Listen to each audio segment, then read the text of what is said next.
What's up, yo? It's your boy Aniki coming at you with another Church of MHA Season 3, Episode 31, My Hero Academia Chapter 372, live reaction and discussion. How are you all doing, my people, as you file in? You left off at a wonderful juncture within the manga.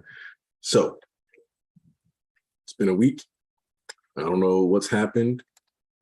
I know that this week's chapter was more than likely lore-centric because it wasn't that hard to dodge spoilers, and I didn't have to update my spoiler shield at all. Won't complain about that. What's up, Tiger Blaster? First one in, J. Michael Holmes. See, I thought about starting at 9 a.m. because, you know, when it fell back, it came out like an hour earlier. But I figured that keeping it at the normal time would be the best for the audience and myself. So, Thomas, Devontae Kent, all right, Lamar Arrington, Julian Burns. We got people up in here. All right, I can't believe you've done this. What is up? What is up? Getting this on and popping. Let me post the link in the Discord so that anybody in there that needs to know the link, because you know YouTube is funny about them alerts. Can you get it? Other news of the Discord, we've entered the end of a bot era. If you're in a Discord server and you notice that the music bot broke down or anything like that, I was looking into Groovy recently because our bot randomly seemed to have stopped working. And it turned out that one of the bots was, they were basically hit with a kind of like a cease and desist. So they were worried about the legality of what they were doing. So they just went ahead and just opted out of the game. So a lot of bots might be doing that. And in the near future, music bots just might not be a thing on Discord, or maybe they'll, you know, like partner with Spotify or get some kind of partnership so that we can get music back into Discords and stuff like that. But we'll see. Hey, Sixer, Cameron Bailey, MK the Baby, and Jalen Baxley. All right, so there's your random Discord legal talks. You already know, you come here for My Hero Academia and a bunch of random information about stuff that doesn't necessarily pertain to My Hero Academia, but is adjacent to it. So let's see. Let's save. Got to get this on and popping. Let's see. Did I actually post it? Nope. Let me stop that. All right. Let's see. While we got people filing in. Yep. All right. How y'all been? How have my people been? So we're at 16 people. Yep. That's where so I could try to grab that one, Thomas, but the fact that there was any legal issues involving a music bot steers me entirely away from grabbing any of them, because it could also be regional, and that'll make it even more complicated, because I know that we have a rather international audience, and the last thing I want is to get dinged for a law in like Canada for my Discord server, or for one in Ireland, or wherever somebody is over a music bot. That's just not cool. LL Cool JT reloading the chat 4 times for the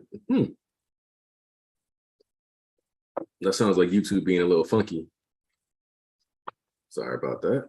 All right, let me go ahead and hop in on this chapter just because I kind of want to get things on and popping. New chapter in 14 days. Okay, so that means we have a break. Now, I'll probably just real quick check another series just to make sure I know if this is a Shonen Jump break or a My Hero break. Let me just real quick pull that up. Let me give it a tab. Let's see, is this a Shonen Jump or MHA break? Because One Piece and My Hero almost never on break at the same time. All right, so this is an MHA break, not a jump break. So we'll see. Maybe we'll do another podcast episode. I might not, just be working on something else. Posting up Walmart Luffy was waiting for you to pop up so I can play some MMORPGs with you as the background noise. I actually like the idea of people doing that. I'm very pro throwing these on, especially if you're watching the VODs, throwing them on. Let it be something to put you to sleep. Let it be something to just listen to while you're at work. I know plenty of people do that, and I'm glad to help make that more enjoyable for you, those experiences. All right, I'm going to go ahead and dive into chapter 372. First page. Oh, please assign us to Defending Central Hospital. Shoji paired with Koda. All right. And you see Aizawa and All Might looking shocked by this. How did you find out? We never told you about that. That large woman said some troubling things. So I asked her more about what's going on out there. Oh, right, the big lady, and that's All Might. Plus, some of the refugees mentioned something about a call to action. That's how we learned that a group of heteromorphs are going after the hospital. And Coda said, if Shoji's going, then so am I. Also, one of the things that I think is something that quietly hasn't been discussed is that I think a lot of people find the heteromorphs to be unreasonably angry. Because like I said, I've had these arguments with people before, online where they're like, oh, like the heteromorphs don't make sense. But the thing is that heteromorphs have lined up with All for One because they feel discriminated against, they've been oppressed, they've been victims of slaughters, things like that. But if you think back to the UA moles, all average, everyday looking people who are choosing the side of villainy for convenience and solely for convenience, not because something bad is happening to them. Like Aoyama's parents and Aoyama by extension ended up working for All for One, not because they were inherently marginalized, but because they were a wealthy group, like wealthy people who were scared of being treated any differently than like they were, super rich people. They were worried that having a quirkless child would look bad on them. They were worried because they could have done a lot to make Aoyama feel perfectly fine. They could have gotten him a home tutor and just made him an excellent businessman. But they wanted to give him that perk so that he could go out and eventually end up in UA and stuff like that. So from that perspective, and we look at the UA moles, just people who are out there, just there looking like normal dudes, the people who are truly villainous, which goes back into what All for One's original design was, a faceless dude in a business suit, are the people who are the normal everyday folks that are getting passed over in favor to discriminate and target the people who look differently. So I think that's a very subtle thing that you can kind of pick up on throughout the series. Tyler Hawks, yep. Spectral Dynamite is here. Let's go, J. Michael Holmes. But yeah, all right. So let me get to page 2 because I'm doing that thing where I start ranting about all kinds of stuff on the first page. Standing back while this plays out would mean I could never call myself a hero. Number 372, Naked. You already know. Lettering by John Hunt, translation Caleb Cook, and the main author is Kohei Horikoshi. We spread false rumors about where he was transferred, but the enemy didn't take the bait. Yamada, I hate to ask, but can you be there to support the boys? And we see, President Mike pulling up, know this, Aizawa Sensei. They say quirks get stronger by the generation. These kids. Okay, so important thing about having President Mike be the one to say this. You think back to Remedial Course Arc when they were interacting with the children. Hey, Nader. When they were interacting with the children, Yamada is the one who says, I couldn't display this kind of power when I was that age, not legally, physically, etc. So from that perspective, us getting, it's the same way that we got, what's his name? Death Arms being the hero that retired because he felt discouraged. He was the one who brought up how they're competing against each other for public favor during the sports festival. He was the one who was lamenting his quirk not being strong enough to blow away the sludge villain. He's constantly had, like, whenever he's been on screen, we got these like little extra moments of undercurrent of inferiority complex within him. In the same way, we have Yamada once again, and this is intentional so that you can remember that Yamada is the one of the people who's been kind of keeping track of this, just like he was the one who brought up the UA trader. He's kind of the one who's thought about and been closer to and had more concerns regarding the progression of society and the darker aspects of its progression. Let's see. MHA has had various instances of discrimination. It's not only a heteromorph thing, yet everyone wants this to be treated like its own issue. I would have loved an actual arc in this. However, this setup was subtle, built throughout the series. It never got the Endeavor storyline set up, so it's being treated as another plot point that needs to be addressed, since there are moments sprinkled throughout the story. All right. Joseph Pega. So would you say that he is the voice for the new gen? I mean, it kind of seems like that's what we're going with. I wouldn't necessarily say that he's not at this point, but Anahead coming in clutch. So, no, these young men are already way stronger than we were back in our day as the three dumb egos. And people who haven't read Vigilantes, go read, I think it's chapter 59 through 67, if you want to get the full experience of the three Domingos.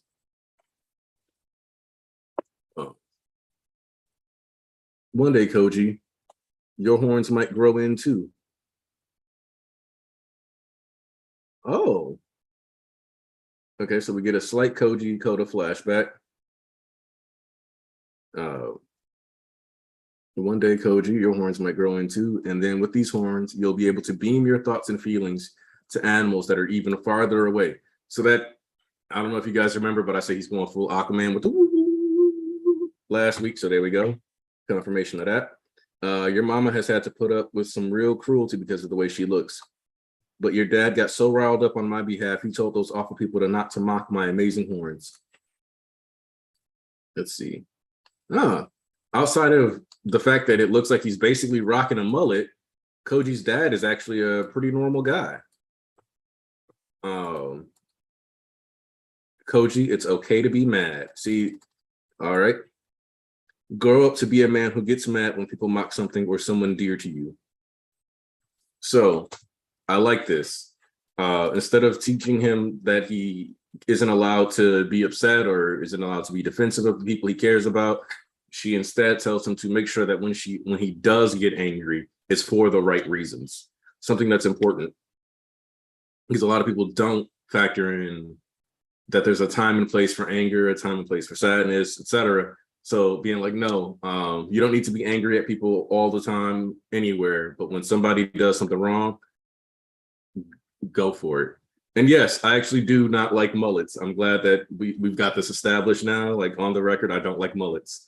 I think they're gross looking. And a lot of times I see people with them, their hair looks absolutely unkempt and unclean. So maybe it's just a coincidence that a lot of mullets look unclean and like people haven't washed their hair in a couple of days, but it is what it is.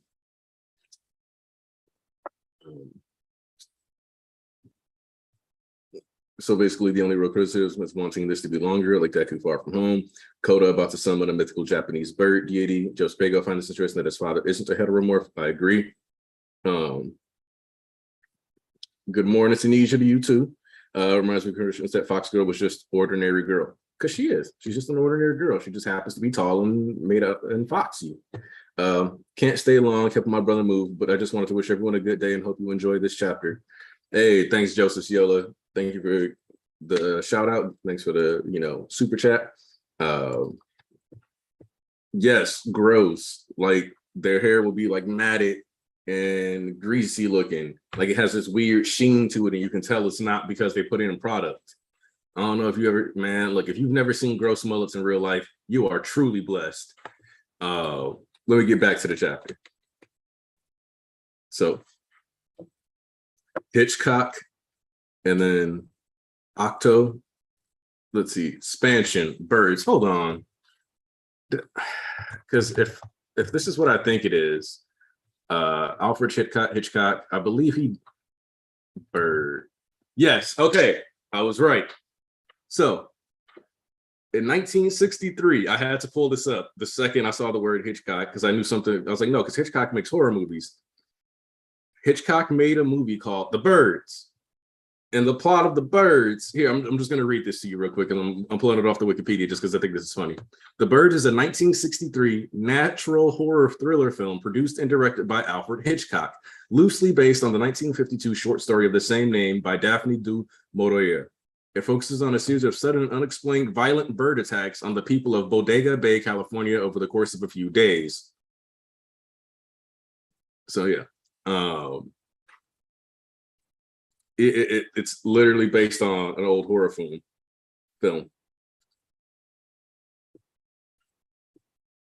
Hey, Brenda De La Cruz. Let's see. So let me get back into the chapter. But for those of you who weren't aware of that 1963 horror film, The Birds, now you know, and that's the reference being made here. Let's see. All right. Let's see. All right. And it looks like Shoji was able to actually break some of the plate mail. All right. What will you choose to protect with those scales and that giant body? Tell me, Spinner. The rest of you, what are you hoping to protect with your gifts and power? And you see Aoyama crying. Don't let them exploit your wounds. Your children might be the next target. If I'd never fell in that river, they never would have hurt your face and made it all scary. So this is kind of hard confirmation of what we talked about last week, how Shoji was injured because he saved that girl, and how if he hadn't saved that girl, he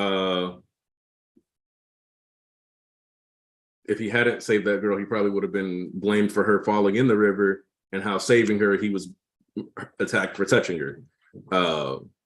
Be better than mere avengers. The grudge never fades. If heroes win the day, nothing will ever change. Oh, it's the call to action we heard that night. For the crime of walking in public, they sprayed me with pesticide. When they hit us, we hit them back. Brethren, be heard and follow me. Ooh. Yep. So this kind of goes into another issue, which is that, and we talked about this, you don't want to actually create room for cyclical violence, but you also don't want to just let people keep doing what they were doing. And this goes into what Deku was asked at the end of Deku Far From Home. Will you bring back the old society? And first he says yes, and then he says, but we'll make it better. The idea that he at first wanted to say yes, this also is designed to reflect his conflicts with understanding that he misunderstood the previous era and was so caught up in his fanboyism that he wasn't seeing the issues of society, and him still wanting to be able to create that feeling in others and create that world. And so he's kind of having to balance what he was trying to do and what that means now, which I'm grateful for, because I would hate it if Deku had a completely refined understanding of all social issues, because despite what 16-year-olds who watch lots of TikToks think, they don't actually have the best, thorough, well thought out plans for what society needs, and making Deku one of those types wouldn't be for the better of the series. I bet they were magpies. Nasty Burgers no longer bound. Hey, Alves. Coda no longer needing a verbal command. Bro has always been built strong. Whenever this call went onto the dark web, showed you just that guy. This means that reconfirms that one parent can be a heteromorph and the other can't be, but their offspring can be heteromorphic. It's the same as Punnett squares. This goes back to what I was talking about with the Todoroki families, that if you kind of look at them, they almost function like Punnett squares, where you have a fire and an ice quirk mix, and then you have one person being high fire, high ice resistance, another person being pure ice, another person, Natsuo, for all we know, could have been fire with fire resistance, or you'd have like ice powers with fire resistance, and then Shoto being both. Obviously, it's not a one-to-one square because you can kind of do a couple different combinations like that, but they kind of represent the main considerations or possibilities you would think of. Yep.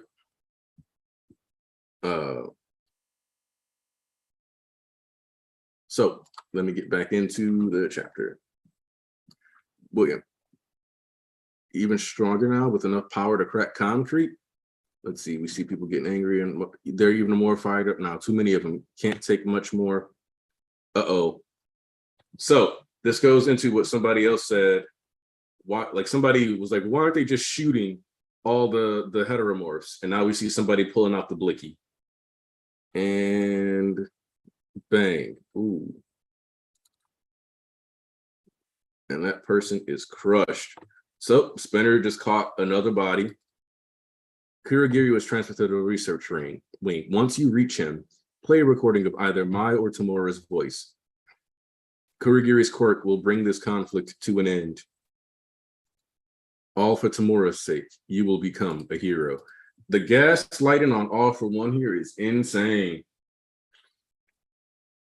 I agree that he will inevitably help Tomura through this, but AFO knows that he's doing this specifically for his benefit. And it's just manipulating the fact that Spinner is the most loyal to Shigaraki and is doing everything in his power to save Shigaraki. Let's see. So they break in and we see the rooster. We see, a non-heteromorphic nurse. We see the Shoji. There's like a pig guy. Dr. Mario with the mushroom head. We're getting flashbacks to somebody. Let's see, Shoji's injury. Doctor treating somebody. I'd never thought I'd get to be anyone. We see the tunnel breaking, but by following you, maybe. I really can be somebody. Shigaraki, just watch me. I've got allies behind me. And you broke through? Oh. Shoji must have gotten through to them. And listen to that guy in there. Ain't gonna be the ace in the hole.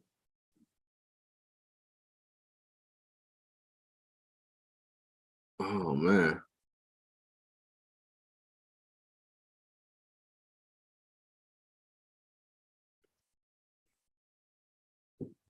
Kurogiri Shirakumo. All right. Let's see which it is. Now that's a spot to end the chapter. That's a spot to end the chapter. Let me get the folks in here. Wow.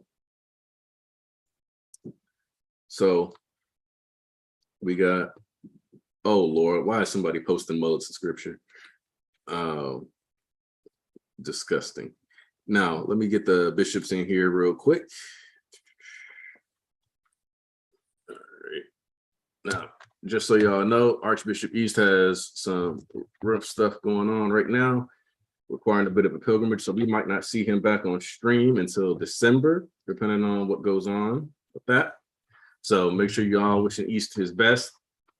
At least that's what he said. If he decides to pop up as a surprise and, do a little extra, then hey, more power to him. But if he takes that break that he needs, then we wish him that wellness, and we want that to be happening too. Did Spinner just blow through those doctors and nurses? Yes. AFO really made Spinner a full-on no-turn back villain. So many questions. Spinner, I can remember when E said Spinner might kill President Mike and look where we are. Man. Yeah.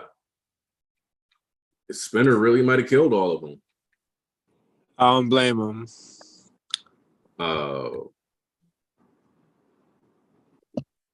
I told y'all last week, I said, listen, y'all can say what y'all want about the army and the individuals, but Spinner himself, that man, nobody is stopping him.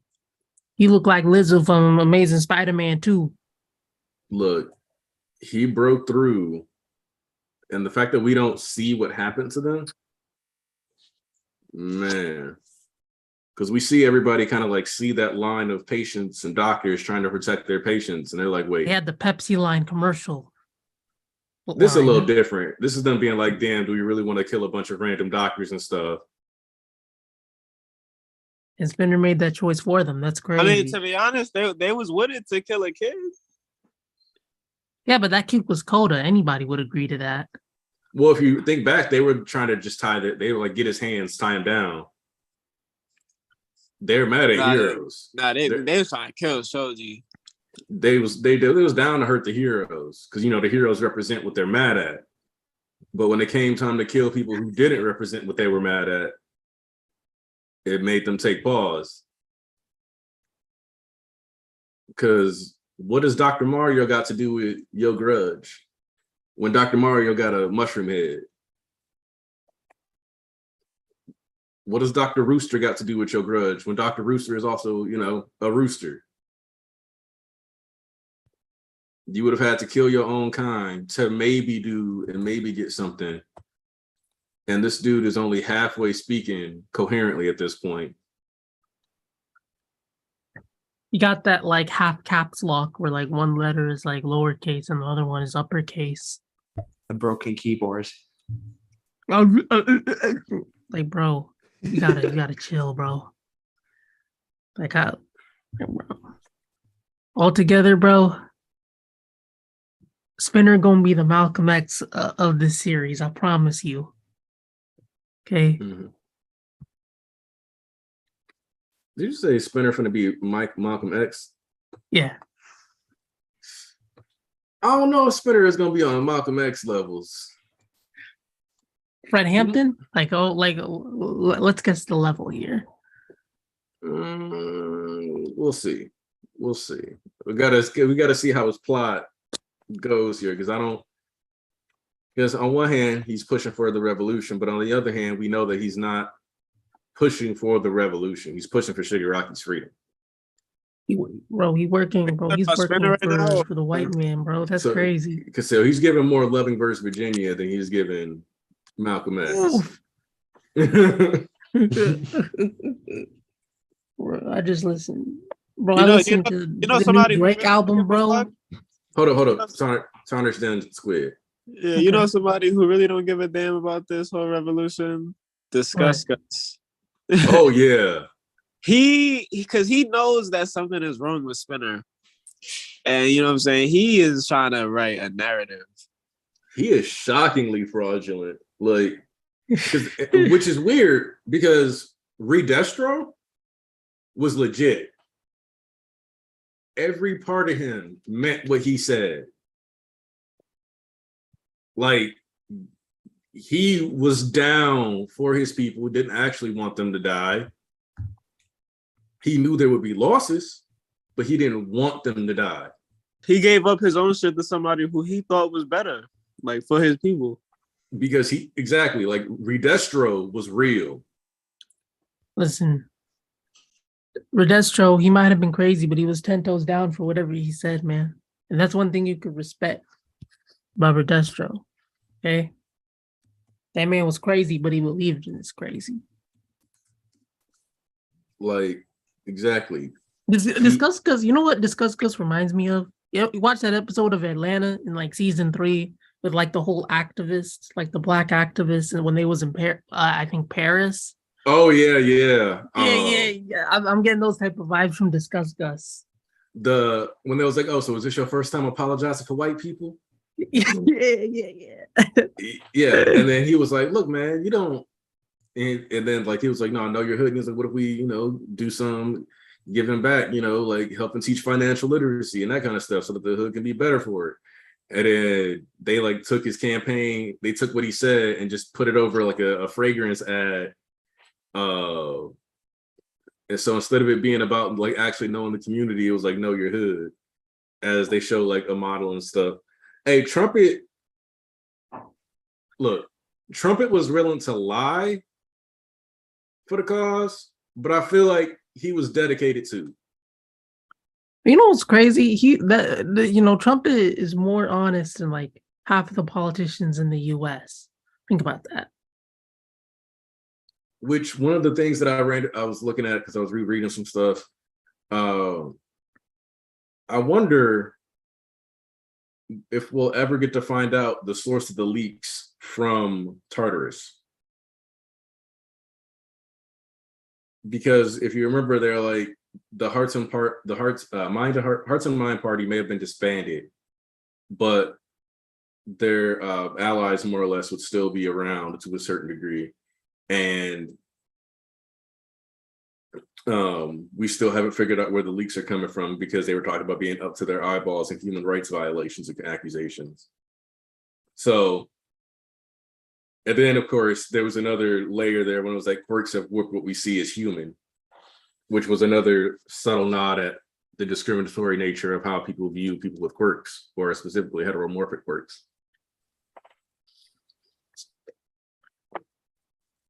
Correct. Honest and right don't equal each other. That's true.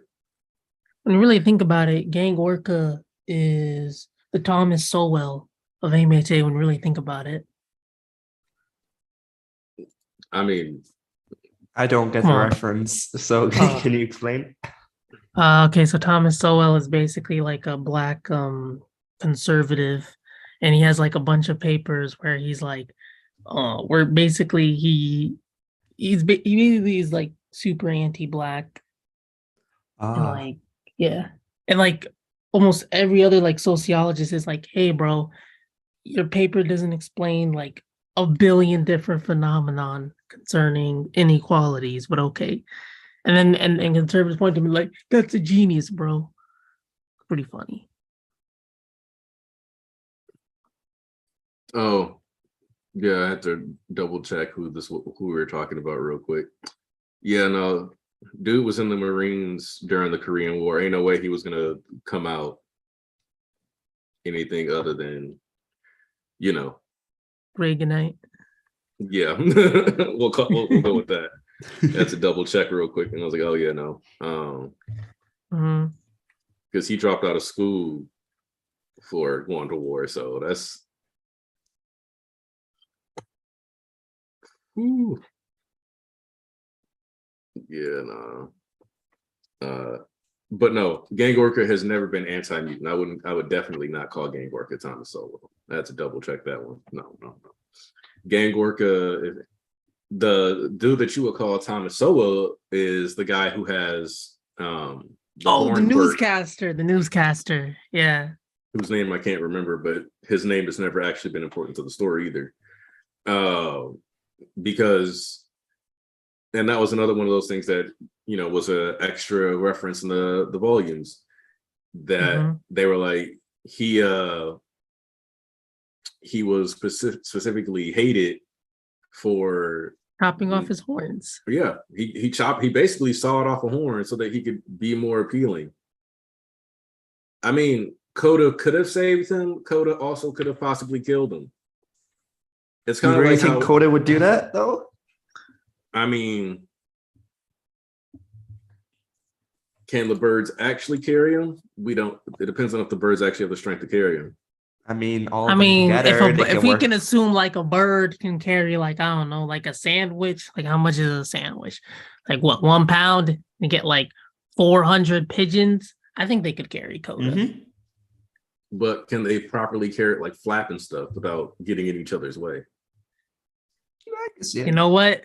This is where you just gotta be a unit and just tough it out, okay? Because that's where I'm at. I'm like, but birds are designed to fly, you know, like they got the lighter bones, they got, you know, XYZ, but a bunch of y'all trying to carry this one dude, we'll see. We'll see, man. I mean, if they summon like, I know like eagles, like how much can an eagle carry? Hold on. Yeah, I was about to say, I think there was an eagle there, wasn't there? Like an eagle can carry like 5 to 6 pounds. So if like how much does Coda weigh? We'll say like 300 pounds, right? So we just divide that by 6, and you only need like 50 eagles to carry him. That is true, Tobavu. The birds did carry Prison Mike and Shoji. All right, so then, yeah, he could have saved them.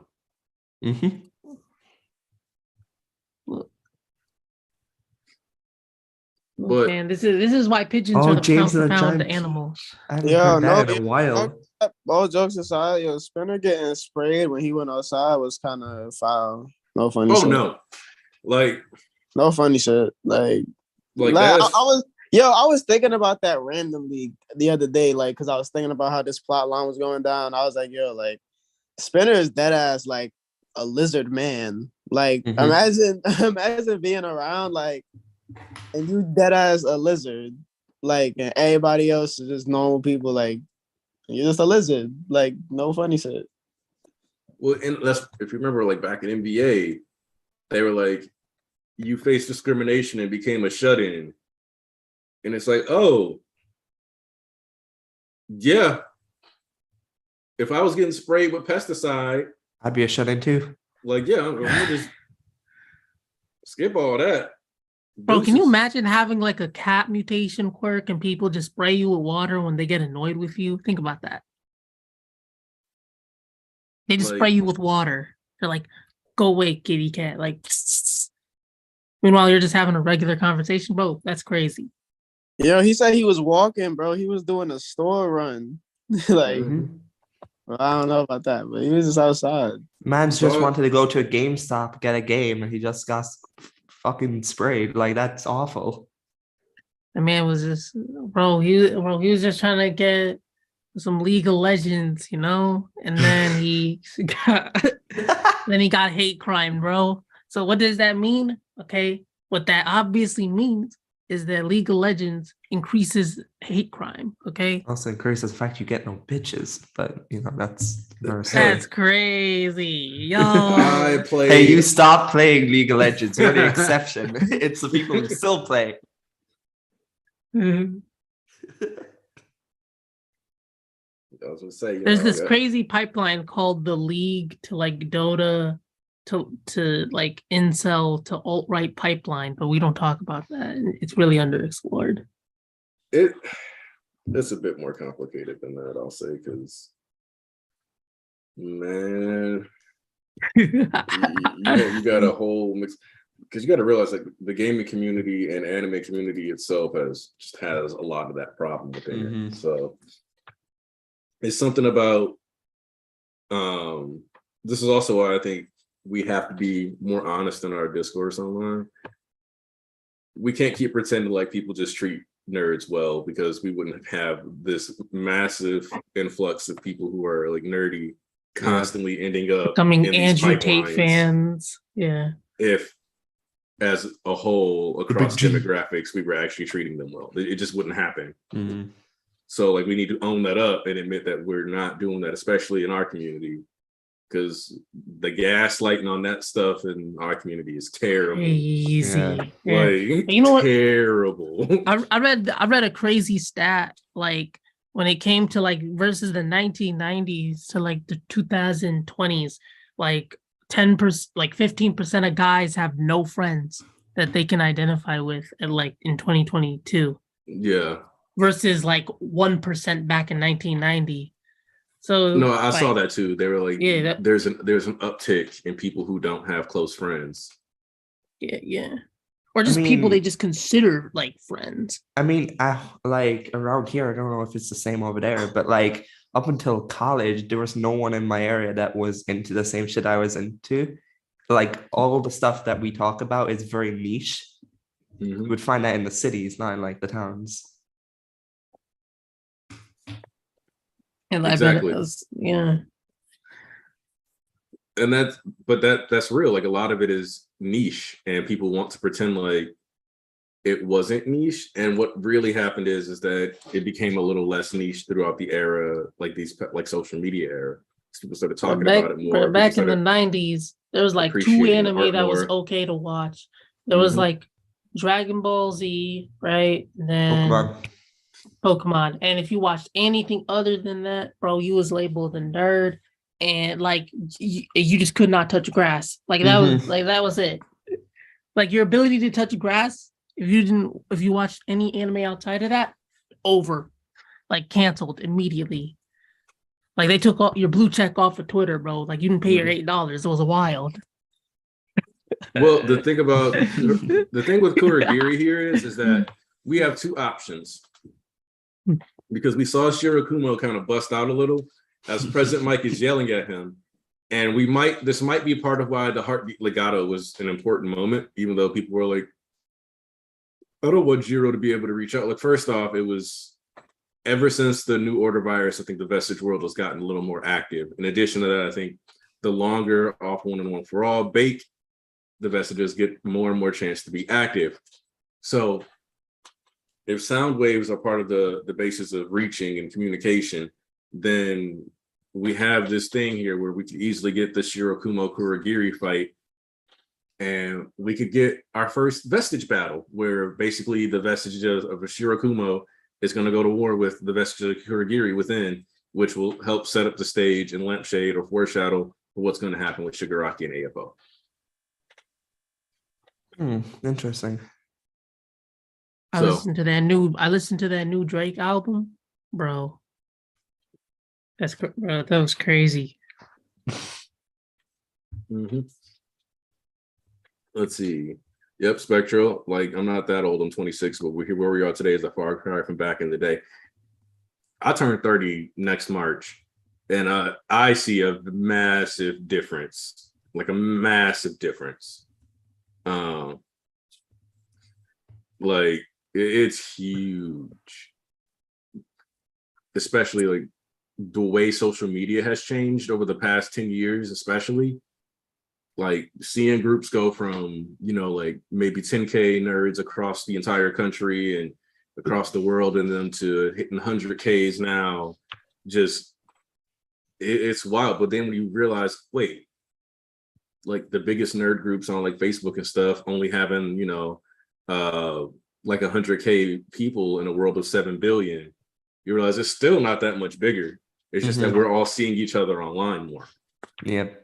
So it's a wild thing to think about, because you still have the animation is for kids stuff being said at the Oscars and all kinds of stuff like that just lets with you know. Disney too. Yeah, it's just. Or you got some random like viral tweet that'll be like, cartoons are for kids. Go watch football. Oh, I remember that account that Yeah. popped up recently.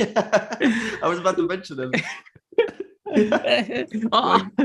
And like, don't let folks online trick y'all when they say we weren't mean to nerd. They lying through their teeth. Nah, they lying. They Big lying. lot, bro. The same people That's who bully crazy. you for liking the Naruto and One Piece are the same people right now going One Piece is amazing, or My Hero, or JJK. That's crazy. Like that's really crazy. Like the amount of like straight up lying that happens in this discourse is really weird. Especially on like Twitter and stuff. The cap on that app is crazy, and Musk is only going to make it 10 times worse. You already know. Like be prepared for like supernatural levels of cap. Yeah, arcane. Okay, like y'all Like- got to be prepared for that. You know that. It's wild. Like, I don't know. I feel like, because Tarnish, I know you're a little younger, because I think you 19 now? 20. Yeah, 20. So, like, I'm sure like it wasn't as wild when you were in high school. Wait, you But talking social media? for anime nerds and stuff Mhm. like that, or people liking that kind of stuff. It was the real transitional period, because it was like, because people would binge shit on Netflix, and the anime was on shit like that. Yeah. Plus, And you had the that's what I four was thinking. kids with the One Piece rap and all that, and then you had the Yu-Gi. Oh no, that was when I was a kid. Yeah. Tarnish wasn't even alive when the 4 kids rap was out. Bro, wasn't that around back in like 2001 or something like that? I definitely know about that Sonic X.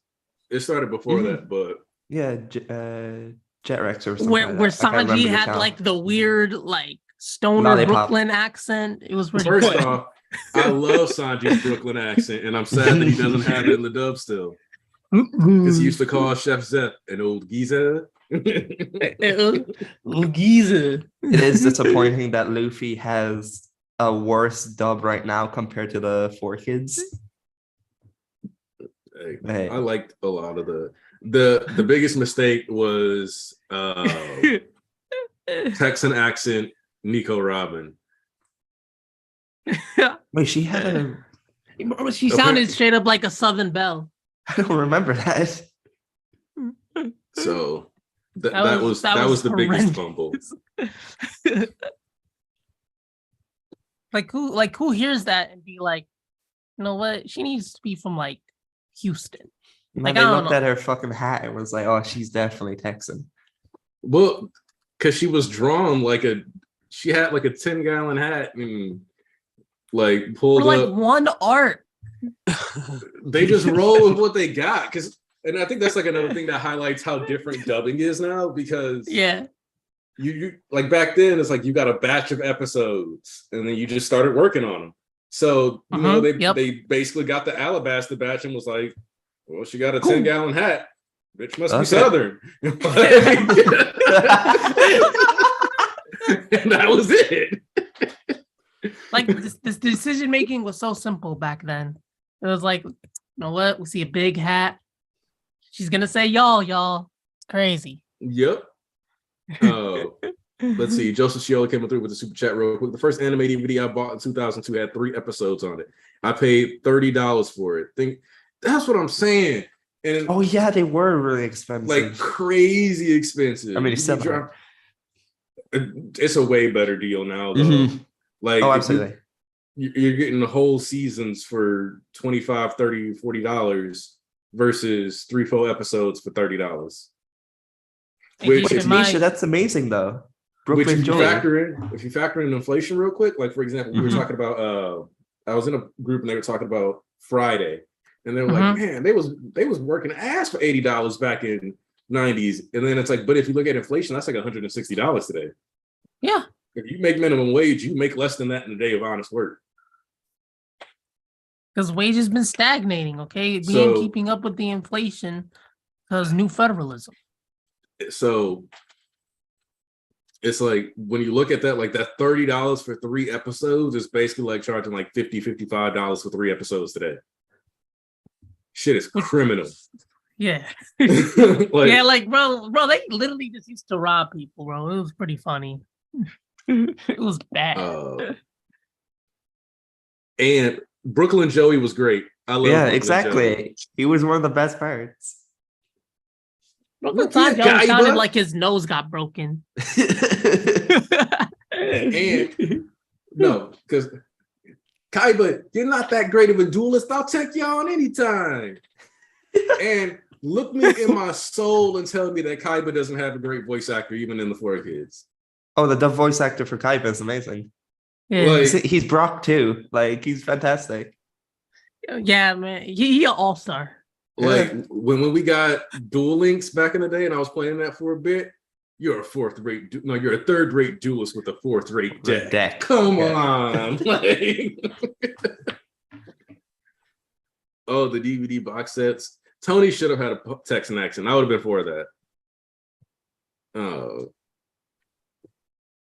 Ghost Stories is a crazy dub. It is. I actually 'cause recently it's watched the the example video of on the real reason why that happened, and I was like, oh, so it was literally just a case of people being edgy as hell. yeah. Yeah, Bro, they just got the license and they was like, listen, this is trash. Just make whatever you want. And they made that masterpiece. No, that was the lie. Apparently, Ghost Stories wasn't even hated. It was just somebody, the second company that bought the batch rights, bought the rights, bought some other stuff, got that as an attachment, and just made that as a goof around project to be silly. So that whole thing isn't even true. Also, That's crazy. Look at I the remember we talked about like bleach filler a while back. Yu-Gi-Oh filler was actually done pretty well. Because sometimes you wouldn't even know it was filler. I would say the seal of Orichalcos or something Exactly. was okay. It was actually pretty decent. The most iconic Yu-Gi-Oh meme is from the Seal of Orichalcos arc. It should have been me. Damn it! Not him! It's not me!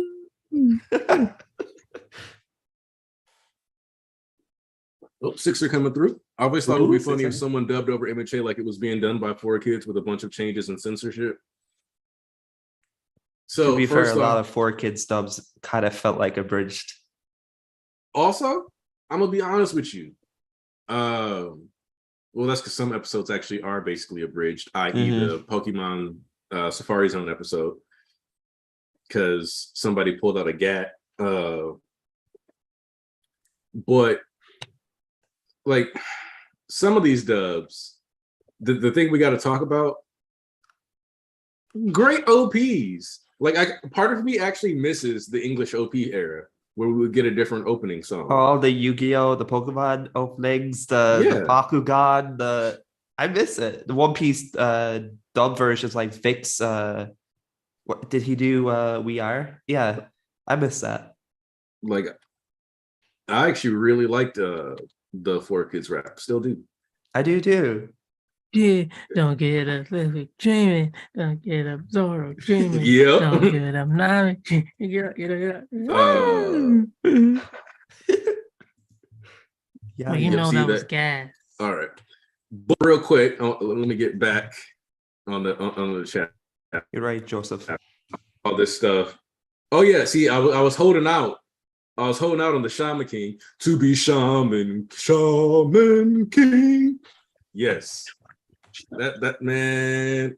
If your spirit is strong, you can be the one. Yes, Shaman King was. They went hard on that. Didn't DBZ get like an English like opening too? I remember there was like we a just started different off, song. Dragon, watch the dragon, Dragon Ball Z. And then the guitar came in, and which I actually prefer the DBZ opening in English to the Japanese one too. But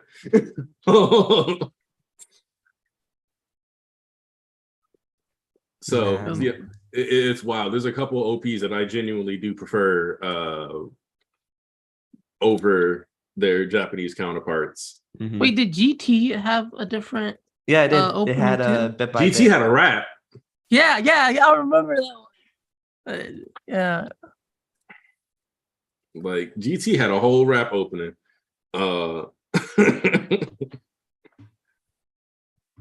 Let's see. Oh, you only saw Kai Alves? That's wild. That's crazy. That's a Because You need to sit down and listen to all of it. Because Kai's the one with Blue Popo. Yeah. Is it? Yeah. Yeah, Dragon yeah. Ball Z Kai made Mr. Popo blue. instead of, black. Oh my god, yeah, it is. Yo. I have the very controversial opinion that Dragon Ball Z fighting games peaked with Budokai 3. And I know most people don't feel that way. Toichi. I agree.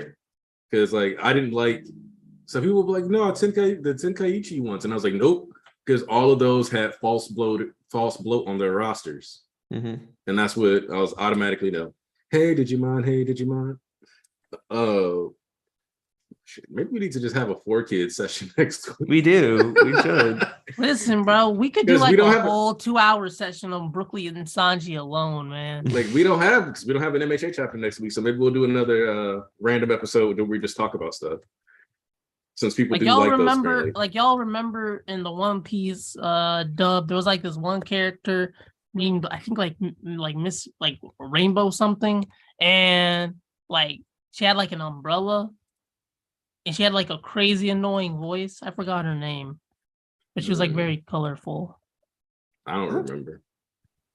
But let's get back on MHA real Mary quick. So Poppins? No, it was some no, it wasn't that. Oh, no, it was I funny. remember something from that dub, and it had like a really annoying voice, but it was funny. So, quick question for everybody though. Mhm. Do y'all think that the spinner we saw in his head when he was running through the halls and stuff, also it is possible that he kind of like smacked through them, but I'm not 100% sure because it looks like they followed Spinner into the room and that's when they saw the people. But he might not have tried to run through them. We'll see. But do you think that the Spinner we saw in his mind when he was running is specifically the age and the Spinner that got sprayed by the pesticides? Yeah, that's the same spinner that was like sitting in front of his TV. Mhm. Because he looks like 12 look at his in this hair. shot. Look at his hair. He looks like he was 12. Like the spinner in front of the TV looks a little older. This spinner looks like he might be like 12. Mhm. Like specifically when he's like, but following you, maybe I can really be somebody. Because it kind of looks like he's progressing through his age cycle through this sequence. Mhm. So it looks like we're seeing him at like 10, him going towards like adulthood, and then we see where he is now when he like looks back and see that nobody's there. It is, and the last time Hori did that with progressing through ages, we had Mhm. Deku Bakugo, so it is possible this is young Spinner. I agree.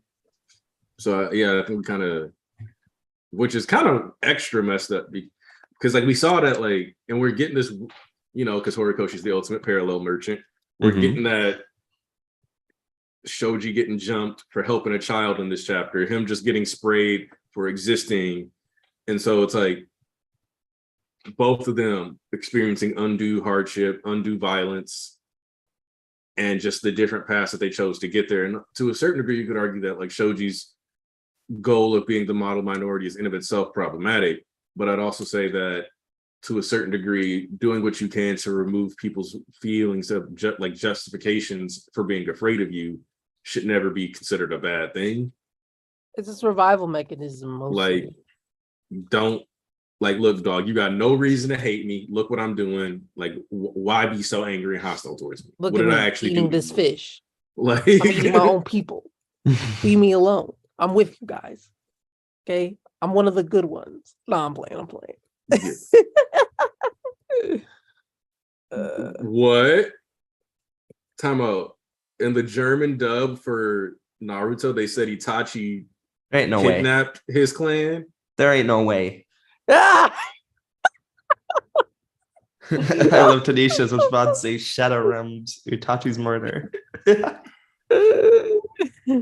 That's so awful. What the So in the German dub, there's like the whole clan, but there's still. So this is gonna sound weird, but Horikoshi actually isn't being that tone deaf. What's happened here is that, and even I have been doing this, we are all looking at this discrimination plot from a perspective based on the countries that we live within and the experiences we have. This plot is about Japan and their issues and how it's presented in Japan. Because I've seen a lot of people on the timeline saying, oh, Hori knows what he's doing because the American situation over there. And I'm just thinking, Japan maybe has he's sorry. No, go ahead. Oh, no. I'm sorry. Okay. Japan has, I'd like to remind people, Japan has had its own atrocities against various, ethnic minorities in the country. For example, what the Imperial Japanese army did to the Ainu during their whole invasion of Indochina and Manchuria. There's all types of atrocities that they've committed upon various ethnic groups, and a lot of forceful homogenization in that country that was done under that name. So it could also just straight up be pulling from, Japanese, sources for inspiration. Although I'm sure Horikoshi is cognizant of some of the issues covered in American comics. So that's just a little history lesson for y'all.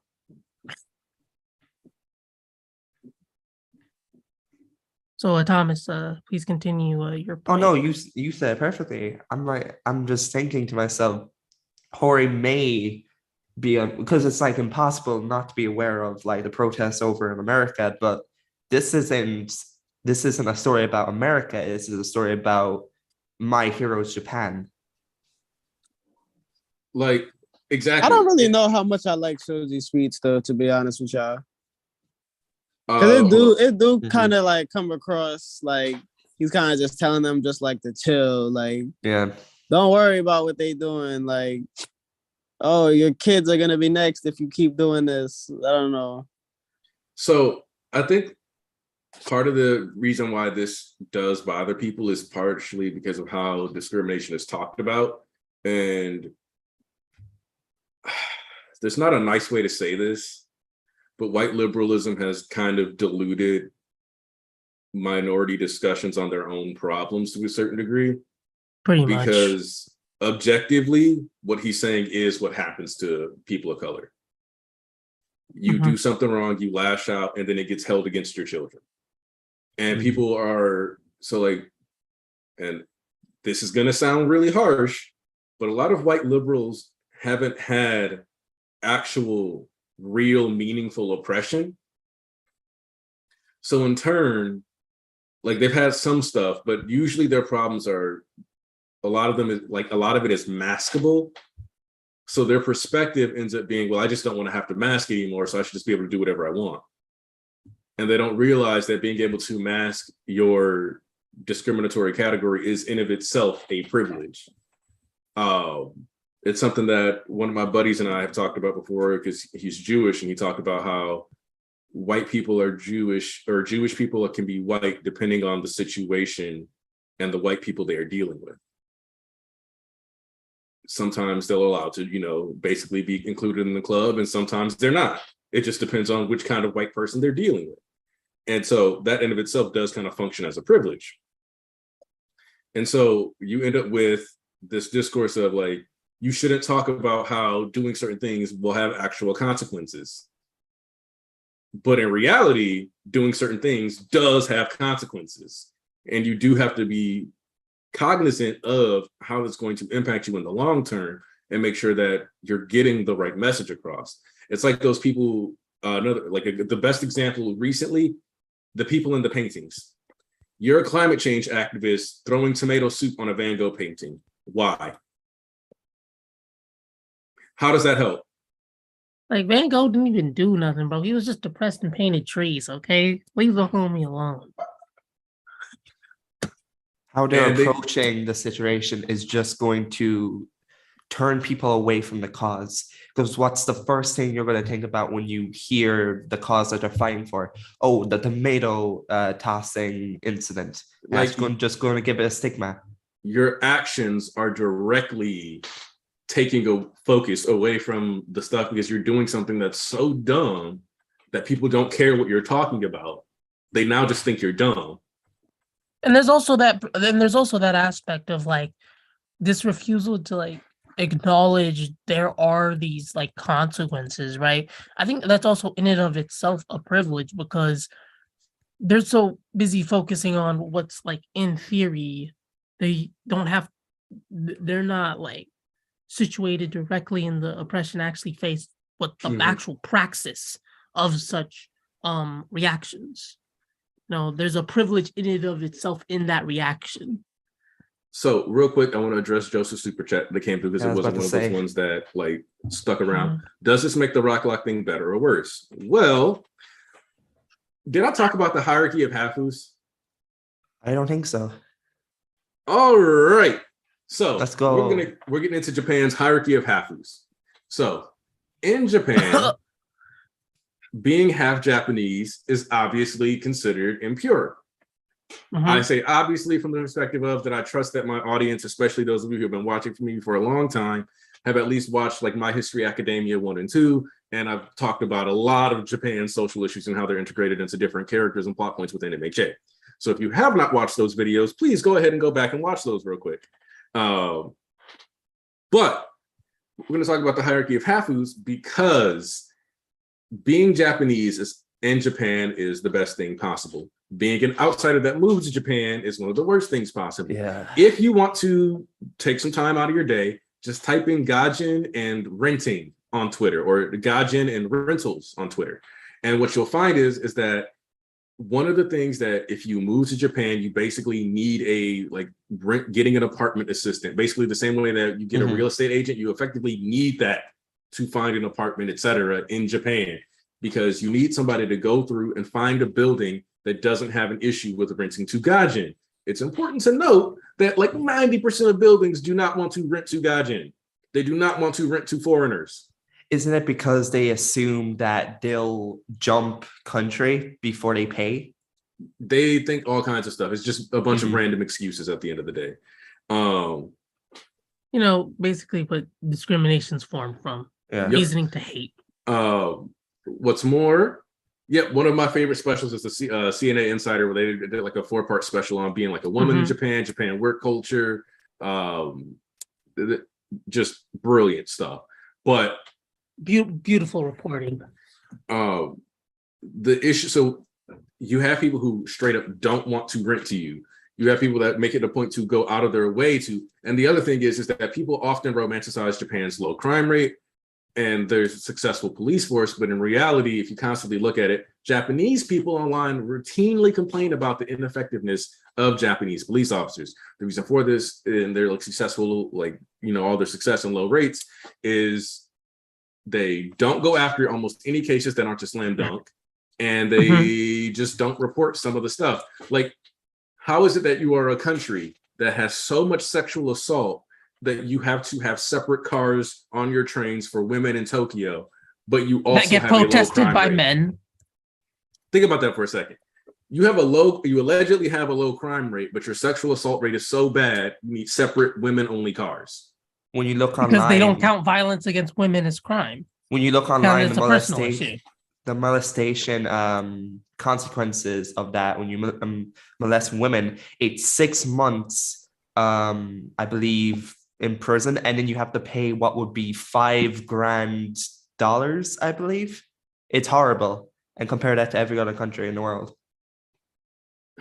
And then, so you look at that, you look at there are teachers who have done like stuff like that, and they still end up keeping their employment in Japan. It's crazy. The former translator from JJK, Stephen Koza, when he got taken off the series, it was because he got arrested for possession of child pornography.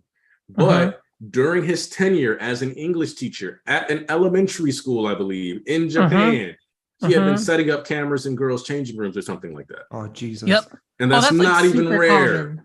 Yep. That's not rare. Yep. At all. What's more, Japan has such an issue with like people trying to take upskirt photos and stuff like that, that you can obviously find ways around it through technology. I'm not saying you can't find software to do this, but the standard practice for a phone or a camera in Japan that is on a digital device is that it cannot turn off its shutter noise, just to decrease the odds of you being able to take pictures of young girls' underwear up their skirt. Or underage, most of the time. That is how bad this is, but somehow this country has a low crime rate. Which, if like you I think said, about they're it, not counting violence against women. and if you think about like the way Nagant was working and how and what Hawks was doing, it's a bit more literal in the sense that they were burying any potential crime to make the crime rate look better than it actually was. They were preemptively killing people instead of trying the heroes who had organized 6, 7, 8 robberies, which each one of those would have counted as an individual crime, which would have risen the crime rate. They executed them in quiet and just reported them as missing, because that plays into another thing, which is that Japan has a lot of privacy laws that basically allow you to get up, move across the country, and never be heard from again if you play your cards right. Yep. People have straight up like divorced their partners and not even done like a proper divorce, just like left their partners, moved across the country, and then boom, done. Because they couldn't deal with like the social pressure, or they couldn't deal with, just raising their kids, and they just like left them and was like, I'm out, sent them some money, closed up shop, and you can't. And your family members, your father, your mother, your brother, your cousin, your sister, your nephew, your son, your daughter, they could be dead, and you still might not ever get confirmation on that. That's part of why, if you remember at JJK, there are like about 10,000 people go missing in Japan every year. So no, the reality is the crimes just aren't reported. It's not that the crime rate is actually super low, it's that the crimes aren't acknowledged. They're buried. And so cycling back though, because I was going to talk about the hierarchy of hafus, and I'm just talking about all the crime stuff. But in Japan, there's like a hierarchy of hafus, and there's a bit of an opening to hafu models now. And the issue with that is, of course, then that means that there's the acceptance of other ethnicities is partially contingent on marketability and fetishization then. But when they're looking for people to have as models, their first choice, you would think, being as xenophobic as they are, they would prefer a Japanese and Chinese person or a Japanese and Korean person. Their first choice is white. They want Wasians. Wasians first. They go, be white and Japanese, be Japanese and some other form of Asian, be dark and Japanese. So the thing with Rock Lock is that it cycles into what we've talked about, and somebody else earlier in the chat kind of hit on this too. Even other Black folks would see the hippo first before they saw the human, as they put it. So what happened here is that you effectively have Japanese people, Wasians, Japanese and other Asians, Blasians, pure Gaijin, and then on this new bottom rung, you have mutants.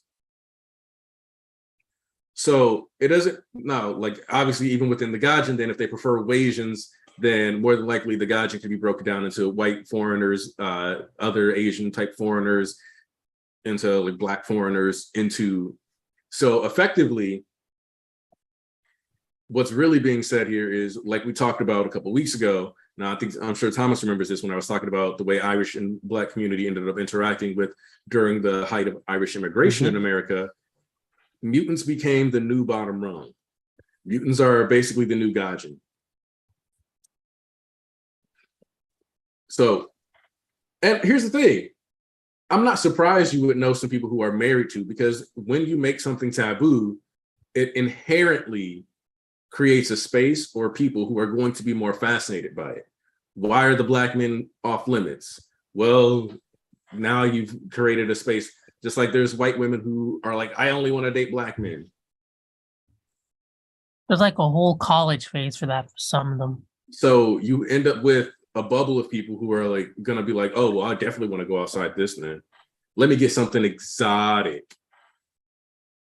And that's Trying not out even a new that's, sushi roll. that's not even something unique to Japan. That happens across all types of cultures. Yep.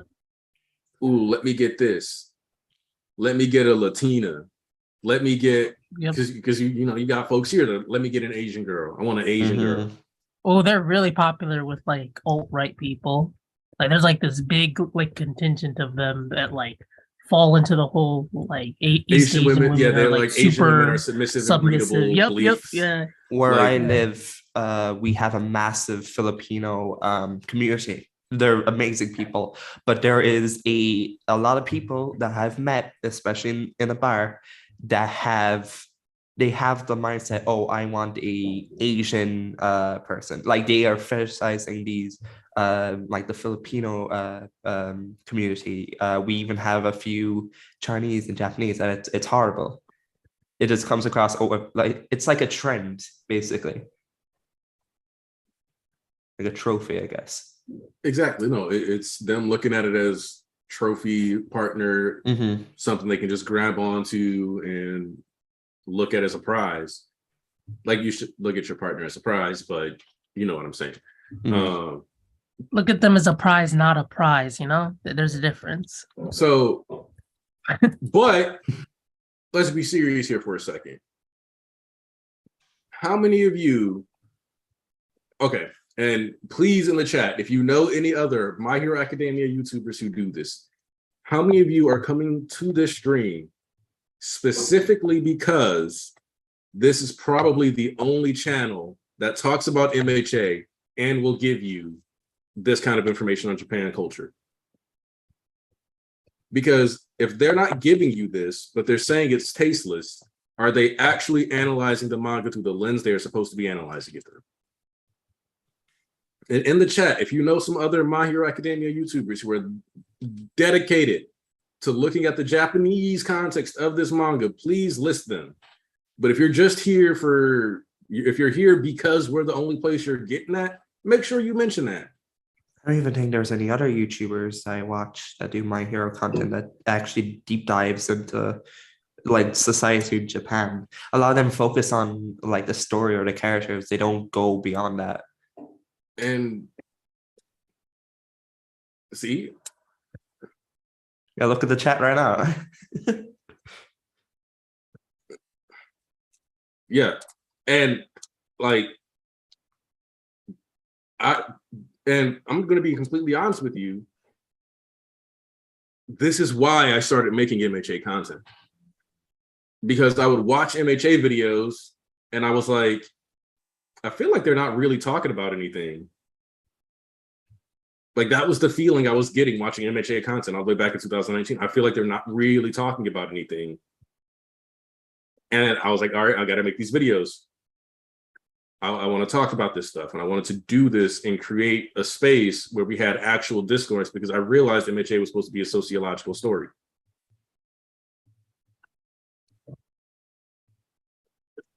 So, and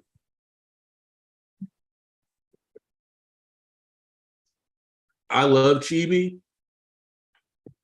I like that I got regular MHA content from Chibi, but Chibi is one of the people that made me go, nah, we need more in-depth stuff. Like the closest that I got out of it was Medi Not the Bad Guy. And that's because he at least would go into like the kanji of characters' names, what those kanji meant, stuff like that. Medi is awesome. I really like him. He's cool. Chibi 50-50 for me on MHA specifically, because you know these days he be kind of wishy-washy with it. He jumps the gun. But he's been liking the anime so far, so I've been watching those videos because I've been liking the anime too. Yeah. And that's why, and what sucks is that no matter, content creators cannot promote themselves. And what I mean by that is that if I say, look, y'all, I'm doing a deep dive, check this out. If you really are invested in understanding the story, this is what we're going to talk about today. People don't respond to that as much as they respond to, oh, so-and-so, like some random person who happens to view my channel, posting a clip from a part that they really enjoyed and being like, oh, this guy was speaking well. Like, oh, this man spit. Like it, and it's odd because you would think that people would want somebody to be like, hey, this is what I'm talking about. This is the content that we're doing. Go ahead, pop in. Because as much as everybody says they love the League of Villains, how is it that I did a whole video on the origins and the cult that the League of Villains is based off of? That is like the backbone of this the conflicts. And it got, I think it's still sitting at less than 1,000 views because people don't, like, I can't push it. Other people have to decide it's gas or it's trash. And it's odd that content creators can't tell you like, yeah, this is what I'm doing. Well, I think the thing with marketing is that like there's this idea, especially in like service, that the customer is right. That's not true. What's actually true is you have to make the customer think that he's right with what you're providing. You have to convince them that they're making the right decision to go with you. Not that they're actually right. They could be totally wrong, but the goal is to make them think that it's flattery. That's what it is. Yeah. Because I've even seen people try to be like, oh, the church of MHA is grifting. And I'm like, every take I've ever seen from you has been some of the most surface level shit I've ever like seen somebody grifting? Basically like a scam or a con artist. And I'm like, we're grifting because we can actually talk about the political aspects of the series. Especially when the actual world of MHA is so emphasized in the story writing, it's kind of like if you're not getting a deep dive of the world itself from a YouTuber, you're not getting the entire MHA chapter, discussion experience. Yeah, Horikoshi literally said that like he writes the story with like every single detail in mind, so that people who pay attention can feel rewarded. That recently came out, like, you know what I'm saying? That was a whole thing. And that's the thing about Deku Far From Home, is that it was actually structured to reward you for having paid attention throughout the whole series. And one of the things that I think is so hilarious is that everybody wants that arc to have been a direct continuation of the previous arc instead of being what it was, which is a new establishment of the third act of the series. It was there because when you look back at the beginning of MHA, we got Deku's perspective on Hero Society, how he was looking at it, how he saw it as like a world of heroes, focusing heavily on the commercialization and all this other stuff. And then you get to Provisional License Exam, which is an insanely good arc on reread and rewatch, especially with where we are now. If you have not gone back to reread or rewatch Provisional License Exam, I highly recommend you do. Because you will find yourself being like, oh, this was set up for this, this was set up for this. The traitor is addressed and handled beautifully if you specifically are looking at the beginning of each act. And the reason why I say this is because in Act 1, Aoyama dry snitches. Let's see, Mr. Andrew comes through with the super chat, said, I said it before, MHA concept will not get its due until years after it's over. People refuse to believe it goes deep, blame the anime plus drop plot points. I also blame YouTubers who don't want to do more and like kind of coast off and coast. I'm going to be honest. I also blame people coasting with their content. I kind of do that by only making podcasts these days and not doing enough actual like one-off videos, but at least I still think that I like to believe that I try to give you guys a good enough podcast episode that it makes up for me not doing a video throughout the week usually, and that it's still a good enough deep dive. And I'm sorry if it doesn't, and I'll try to get better at that. One thing I've been looking into more recently is like the genre of like video game or analysis, like video analysis. It could be on games, movies, whatever. Mm-hmm. I noticed that like a video analysis that does really well, there's often like already kind of like an economy for it. Like almost every like video game analysis, right? YouTuber has like a Dark Souls video because there's like an economy for that. Like people just like really coagulate to that type of content, and there's like a lot of already like pre-established foundation, and I don't think we have the same infrastructure because not the same amount of people are involved. Yeah. So here, let's go back to that Aoyama point I was making, because like I said, I've been trying to do and then stepping away from and then coming back to doing the Deku Far From Home video for a while now, just because I also get kind of aggravated making all the edits and stuff, but I want it to be something you guys can really get The to. traitor arc needs more discussion, and I'm all for it. So let's just look at Aoyama real quick. During the USJ attack, Aoyama dry snitches. He directly mentions how, oh, where was I? It's a secret. And just nobody is paying attention to him because he's this ridiculous character. But he's basically giving himself away at this point. This is partially to show you that Aoyama doesn't want to be the traitor. This is already establishing right there. Like once you go back, he doesn't want to be the traitor. He wants to get caught. He doesn't want to have to betray them and do this stuff. He wants to get to be a hero. Now, fast forward to Visional License. And when I say this, I mean genuinely, Thursday and Friday, I rewatched the first 13 episodes of MHA, and I went back and rewatched the Provisional License arc because I just wanted to look at how Hori starts his acts in a vacuum. Aoyama talks about how he doesn't feel like he can measure up to them.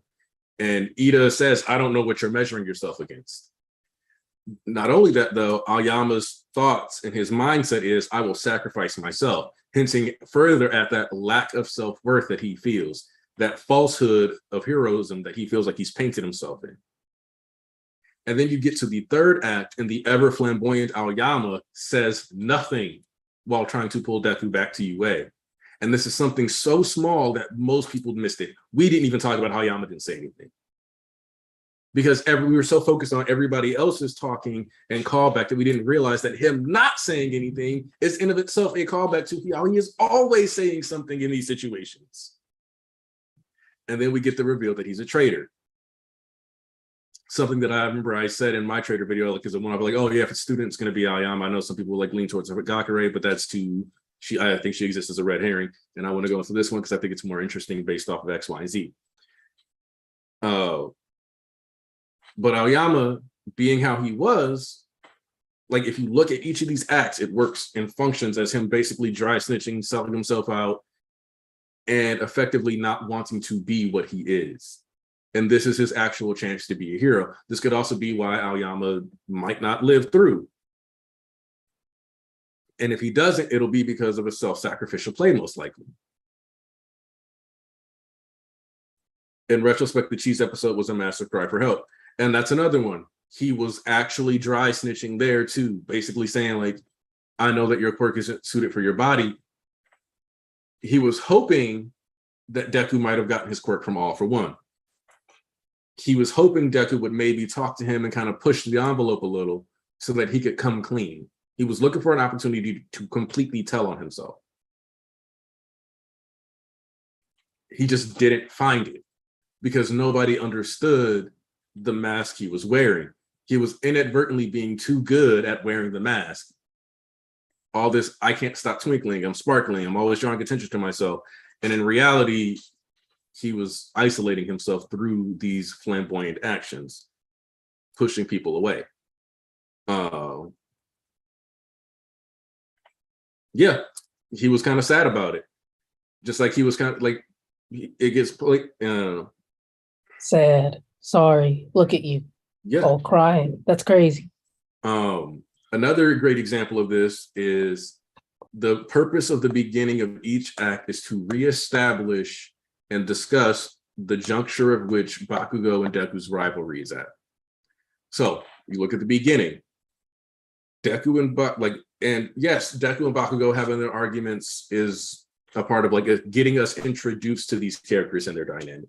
Deku and Bakugo having their battle and training arc exam fight is so that we can get an idea that Bakugo is more technically proud, like has the technical prowess, but he's got some emotional issues similar to how Deku like has his own emotional issues with like self-doubt. But ultimately, like Bakugo crying is saying like he's gonna not lose again, is both of them having that self-doubt. It's just manifesting differently. So it's designed to show us the similarities and yet differences, and that their adulation of All Might is creating within them and their behaviors.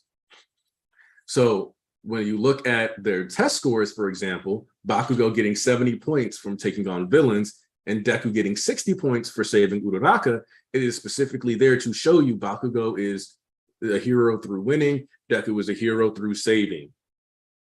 That win by saving is save by to win, which you get highlighted at the end of Provisional License with Bakugo and Deku, Deku versus Kachan 2, where we get Deku once again, or Bakugo once again, out technical skilling Bakugo, or out technical skilling Deku. And if you look back to some of the fights, you get when Bakugo rolls in, does the jump, pop up, and then immediately pops back down, lands behind him. It's to mirror the big right hook attack that he did on Deku in the joint training or the battle training arc. He goes up, goes behind him, and like Shoto even comments on, like it takes a lot of skill to do that. Whereas before he goes boom, boom, down, immediate into right hook. Except he doesn't declare this is the right hook you're always complaining about. He just does it. So there's a bit less of a trash talk. Hell, even though like Deku goes like, what would Kachan do? We don't have that full confrontation about that until he does because he goes and yells die when he goes to flick the water and all that other stuff. So you get that, and during Provisional License, you get to see another difference between the two, which is that Bakugo worked with Kirishima and Kaminari, and he did make like a self-sacrifice play, throw in the grenade and let himself get taken out. In addition to that, he trusting in Kaminari effectively, but also leading them through the second phase too, even though he ended up failing because of his rudeness, showing that he needed to work on that, and that led to him having to fight Deku. Whereas Deku immediately takes on a leadership role and immediately wants to work with Class 1A, coming from where he was, at the beginning, shyness. So like also highlighting their dynamics with the class, because Bakugo was constantly mocked during the first like 20 chapters of the series by his class. Whereas in Provisional License, we're seeing him be able to slowly establish actual connections that Deku was able to get right away. And then we get to the third act, and instead of it being Deku versus Kachan 3, it's Deku versus Kachan and the class. Bakugo is the one who finds him. Bakugo is the one who calls him out. And in each point of this phase, he's trying to call out what Deku thinks. And if you think back, Act 1, 2, and 3 all have Bakugo specifically calling him out for his assumed arrogance. In Act 1 and 2, it was a bit of a projection and an insecurity. In Act 3, though, Deku is functionally being what Bakugo thought he was being in Act 1 and 2, looking down on them, writing them off as liabilities, and seeing himself as better. Also meaning that Deku inadvertently picked up some of Shoto's tendencies and how he was handling the situation as well, which is why Shoto calling him out for the crying thing is also important, because Shoto also fails for looking at the Class 1A as a liability and moving off on his own. So both Bakugo and Shoto have to learn to appreciate and work within the classroom better, and we see the payoff of that. So in a sense, you could also argue that we get a reassessment of all three of their dynamics at each phase of the story, but with Shoto coming in a little bit later, it's a little dicier. But so Deku, and like what even more highlights this though is Bakugo's choice to pass, Ida off and give Ida the mic so that Ida can grab him. Because when you think about it, Bakugo was paired with Ida in the battle training arc and basically did not work with him at all. This consistent payoff of not only like Bakugo fully acknowledging Ida as a person, instead of just calling him Four Eyes, he says, I'm handing the mic to you, Prez, acknowledging his role and his leadership within the class. So did I need a 10 chapter explanation on why these characters are doing this? No, because if you go back and look through these arcs, you can see that this is a thing that is constantly reestablished. So I don't need Horikoshi, and it's hilarious because one of the things that people get mad at, like when Horikoshi let All For One drop that capitalist speech, it was Horikoshi hitting people with the bricks. He has no subtlety. But when the entire first arc of the third act is built on subtle callbacks and understanding the nuances between these human interactions established in these characters, Horikoshi isn't telling us enough. Horikoshi needs to be more explicit. Horikoshi needs to do this. Everybody wants to criticize authors for it's show, don't tell, show, don't tell, show, don't tell. But when Horikoshi shows you their growth and shows you the way that connection is bonded, that built, and shows you the payoff for the way Bakugo and Kirishima's friendship was built up, with Kirishima finally putting it together. Because think about it, nobody but Kirishima has talked about the sludge villain with Deku. People recognize Bakugo as the sludge villain kid, but only Kirishima has been like, oh, you were the guy at the sludge villain, weren't you?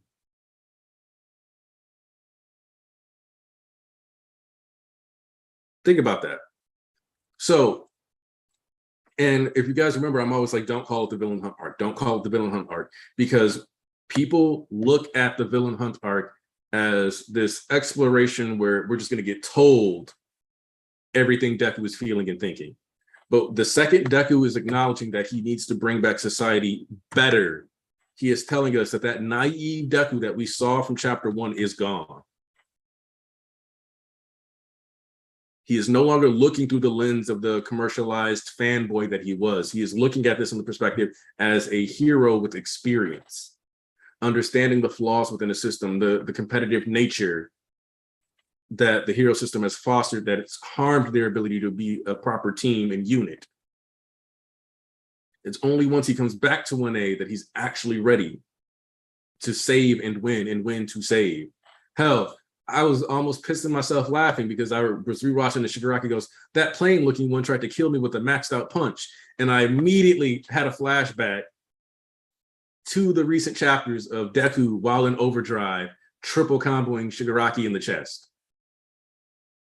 And then quintuple comboing him and punching a hole through his chest, trying to kill Shigaraki with a maxed out punch to save him.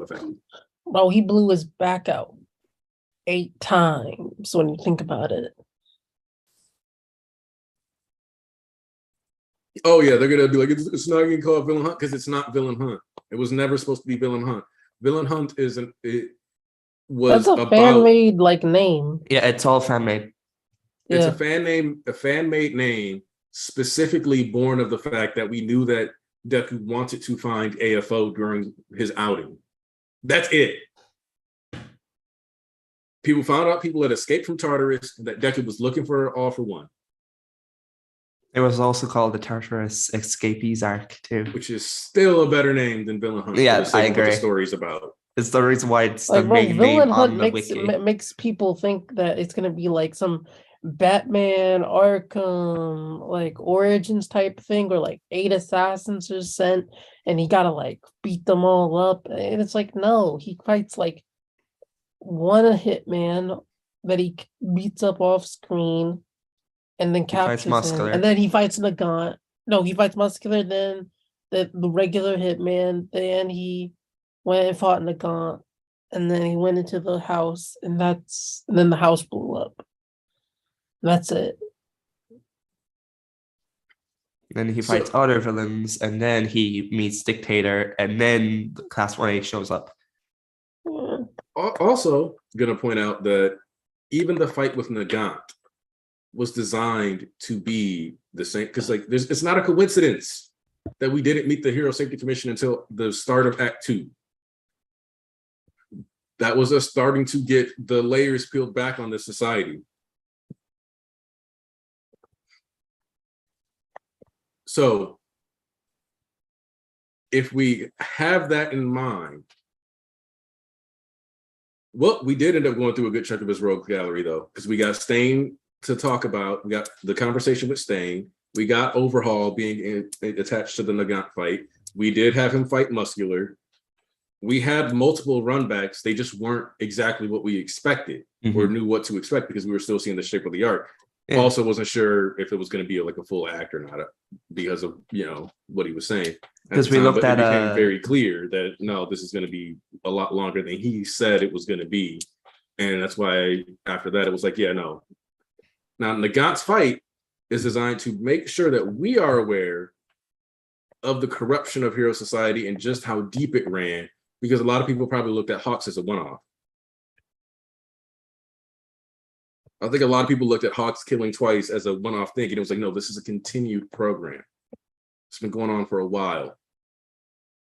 This is what they've always been doing. Even if the Hillary Clinton looking lady did it slightly less terribly, it was the same system. Like we went from like George W. Bush to like Hillary Clinton. Both are terrible, but one is like less. So, and so when you look at how we were talking about society, which is there's distrust. People aren't trusting the heroes as much after the decline of All Might. Endeavor was supposed to be seen as the weakening symbol of peace, which, by the way, if you think about it, Endeavor was in that arc, in provisional licenses, referred to as the sign of the weakening heroes. And then we get to the end of Act 2, and the heroes have basically folded. Many of them have quit. Horikoshi went full Thanos meme and let Shigaraki effectively wipe out half the heroes through his actions. 50% of the hero population has effectively walked away. Yoroi Musha steps down. One of the things that we had, like, you know, a samurai, which I think choosing to have a samurai hero be the one who walks away is important because, again, it highlights the false bravado and the silly worship that people have. One of the accounts recently from a Japanese citizen was discussing how samurai were nowhere near the glorified thing that they are in media. That is something that Bushido was kind of like repurposed and made into something slightly better so they could try to market their history better. So historically, they were basically the same as knights. They were enforcers of their lords and their daimyo. And like when they weren't doing war, they were walling out. It was samurai crazy. were out here cutting people's arms off for looking at them funny,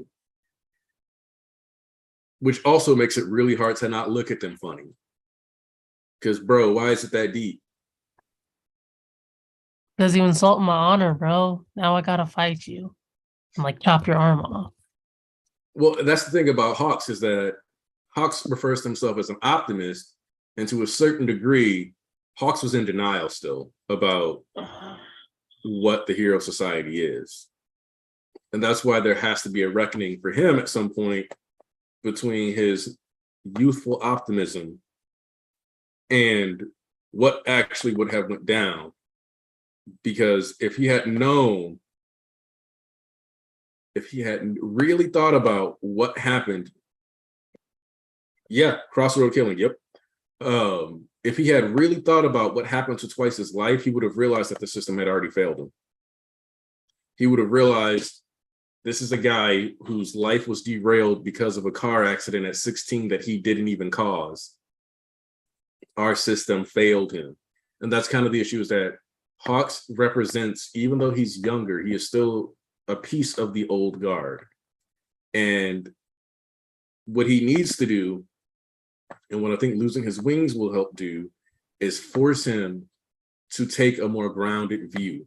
He can't keep flying above a lot of the mess that society has to offer. It's important to note that in a lot of Hawks' appearance, when he's interacting with the citizenry, outside of when, you know, he was walking through the streets with Endeavor, he spends a lot of time like waving to people, but he is above them almost at all times. And obviously it's because he can fly partially, but it's worth noting he is consistently above them. It wasn't until he got damaged that he was, you know, sitting in the car like a normal person. So he still has a lot to learn. And that's why, even though it would be interesting to see Hawks become like the new head of the Hero Safety Commission, it's going to have to be Mira for a while. And then as Hawks gains more experience and learns, it's going to have to really, you know, level up. Just the nature of the world that they have set up for them, because Nagant peeled the blinders off for Deku. There's more to it than that. And when you have, you know, them talking about how people are becoming less restful, what's interesting is that even the the Reservoir Dog scene had a bit of extra foreshadowing in it, because you talk about how everybody's gathering allies to commit their villainy and expanding their power, subcore Pookie.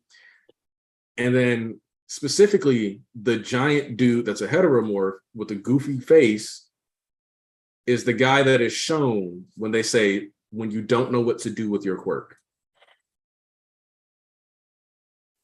You have a heteromorph on screen when discussing people who don't know what to do with their quirk and being in a society that they don't necessarily fit into.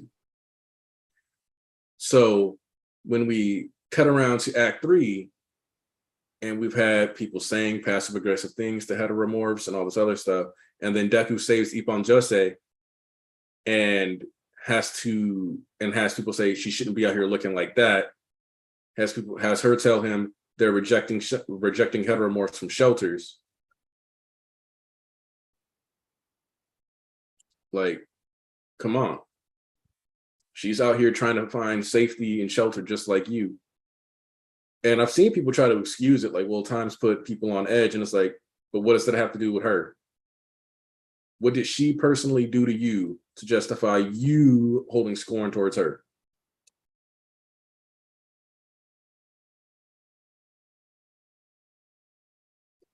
The answer is really nothing. You're misplacing your anger in the same way that these heteromorphs had misplaced anger. So too did all these people who were mad at the heteromorphs and have been doing this stuff to them for years. If you look at, and misplaced anger is also a theme in Act 2 through the lens of the Todoroki family. Inasa and Shoto have this big argument, this big conflict, and the root of it is ultimately Inasa didn't like the way Endeavor acted, and Shoto didn't like the way Endeavor acted. But because of that, Shoto took his anger out on basically everyone, being dismissive, rude, etc. Inasa took that personally and made it about himself, because Todorokis all have angry eyes that hate the world. And Inasa lashed out, and they both, in the process of lashing out at people who don't deserve it while fighting a heteromorph, which is interesting in of itself, end up failing. Because one of the biggest failures in society is people who cannot look at and place their anger in the right direction and do something productive with it. Instead, they failed. They did a little too late, but there was hope because this was a training exercise. And then you think about what happens in the final arc of Act 2. You get Gabi lashing out because of anger at Endeavor, harming multiple people throughout society because of his gaze laced with hatred.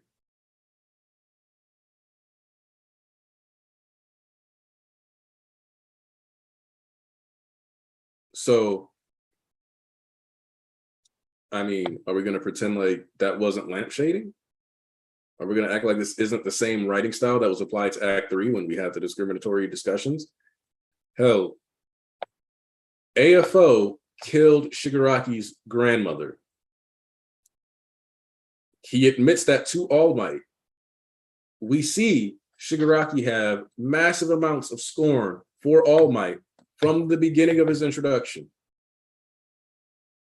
His misplaced anger at All Might led to the kidnapping of Bakugo, which led to the end of his era and the fight with All for One. We don't realize it's misplaced anger until we get the reveal of All for One saying that that's Nana Shimura's grandson.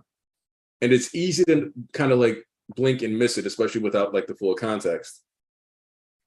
But the misplaced anger of Shigaraki at All Might should still be directed at All for One, the man who, if he had not been doing what he was doing, would have allowed for Kotaro to grow up in a household with a hero for a mother, which in turn would have allowed him to love and respect heroes because he would have had that real healthy relationship with his mother, which would have then allowed for him to support Tomura Shigaraki's dreams to become a hero, which means we wouldn't have gotten anything but Tenko from there. A consistent dedication towards directing your anger into the right locations, and how a person being fostered or having their hate and anger aimed at the wrong directions can have massive ramifications across society. Something that even Stain is an example of. Which is why Stain doesn't need to be in the story like that to have such large ramifications, because Stain is a lampshade for Dabi. He works as a lampshade for Shigaraki's issues. He works as a lampshade for every member of the League of Villains. Effectively, people who have been marginalized, yes, but their anger is aimed at such a large target that it's not going to the right place. Anybody disagree with that? Oh, you spitting. This is why Compress is my dog, though. But let's see. Like, come on, we can't forget. You know, Compress is him. Like, once my boy Compress gets in the story, it's gonna be gas, bro. So, what we can look at and say is that, without question, misplaced anger. Hell, the entire Todoroki family drama, misplaced anger. From Shoto and Dabi lashing out to Endeavor lashing out at his family because he feels inadequate. From Endeavor doing this partially because of the trauma that he felt due to the fact that his father tried to be a hero and failed. Consistently living with that fear of being like his father, who failed to be the hero that he set out to be. All of this is rooted in Endeavor's fears, his angers, rejections of self, and ultimately feelings of inadequacy to somebody who seems to be eternally happy. Because All Might displayed no fear, he ultimately deified himself. In turn, making himself something that people consistently had to either chase after and deal with and live in inadequacy, or settle. It is amazing how All Might, in his journey to be the best hero, created some of the worst sociological ramifications you could possibly imagine.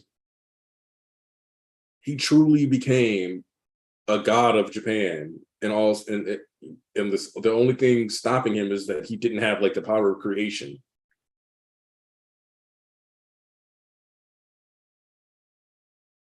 And we complete that cycle and we pass it on, and we have people who are stagnant. And that's why the most effective heroes that we've seen in the story, throughout the entire story, the most effective heroes, not including All Might, have been people who don't actually fuck with All Might like that. Have you noticed that? Like, think about this for a second. Endeavor, Hawks, Eraserhead. The most elite heroes that we see do the least amount of press. They don't like follow All Might's ideology. They're not obsessed with they're either obsessed with surpassing All Might, or they're not that attached to him. And I'll say Crust was very much like, the only exception I can find to this is Crust, and he's dead.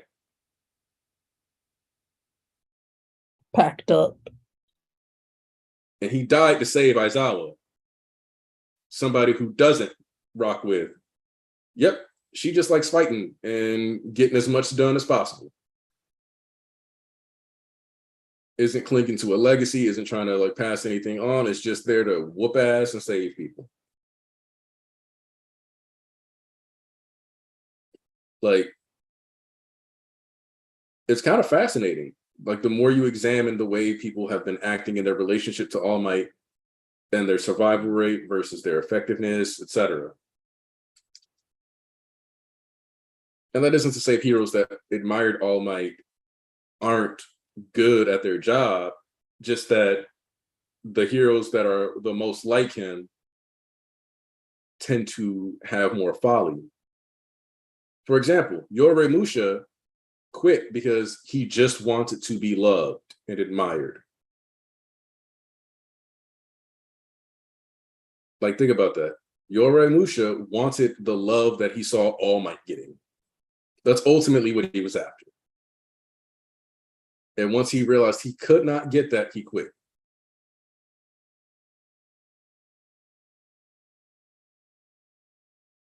There's good and bad to All Might's ideology, but that's kind of the beauty of it, is that All Might's ideology is also inherently like, I won't say very Japanese, but it's pretty Japanese in the sense that it leads to a neglect of self, it promotes self-sacrifice, and ultimately damages your relationships, it damages your ability to connect, because that whole it's somebody else's problem, and in this case you're a hero, so you don't want to reach out for help, let people understand you're vulnerable because you're the least important person in the room.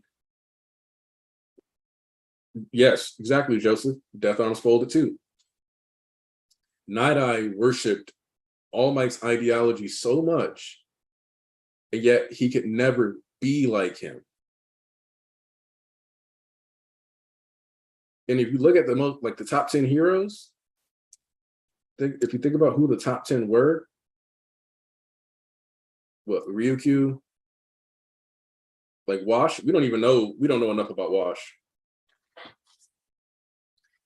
We don't know enough about Wash currently, but you see Wash dropped his character the second, like, he got hit with that cast iron, which I don't blame him. Just saying. But that's kind of the difference between Wash and I'd say All Might too.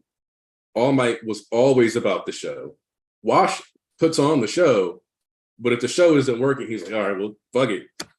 Let me just do what I need to do. He's just gonna be a professional operator, and this is why Wash is the GOAT, because he knew when to put on a show, he knew when to get serious, and he's just great entertainment. Okay. And like, think about how the conversation that All Might has with Bakugo at the beginning, yes, part of it is also Bakugo's growth, but it's not until Bakugo gets to have a conversation with Small Might that an actual bond is established. Because when All Might is talking to him at the start of the UA saga, it's, hey, Bakugo, pride is a good thing to have. Da, da, da, da. And he's like, leave me alone. When he shows up in final exams, I understand, young Bakugo. You're upset about the progress of young Midoriya. Da da da da da. Nigga, leave me alone. I'm gonna win how I want to. Why? Because All Might's smile is also him, as far as everybody else can tell, to a certain degree, borderline sociopathic if you think about it. The image you're given here is that I can smile, I can survive anything, nothing around me matters. And in turn, are you sure that this is a person you want to listen to when they talk about this stuff? Do they really care? Or is this just them smiling through everything as usual? So when All Might... No, what were you going to say, Squid? When you really think about it, he kind of like enabled a lot of like the status quo through his like refusal to like show like vulnerability.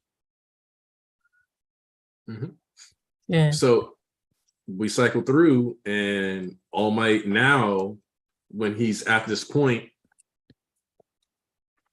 with Bakugo, when he's weakened, when he can't fight anymore, does Bakugo still reject the physical affection? Yes. But that time he actually talks to him. He goes, I'm not strong, I need help too. And it's when Bakugo sees his hero in a state of vulnerability that he is finally able to start an actual bond with him. And it's because his interaction with him was like that, that he also sees through the not necessarily malicious, but deceptive nature to how the notes were written in the One for All notebook, for example.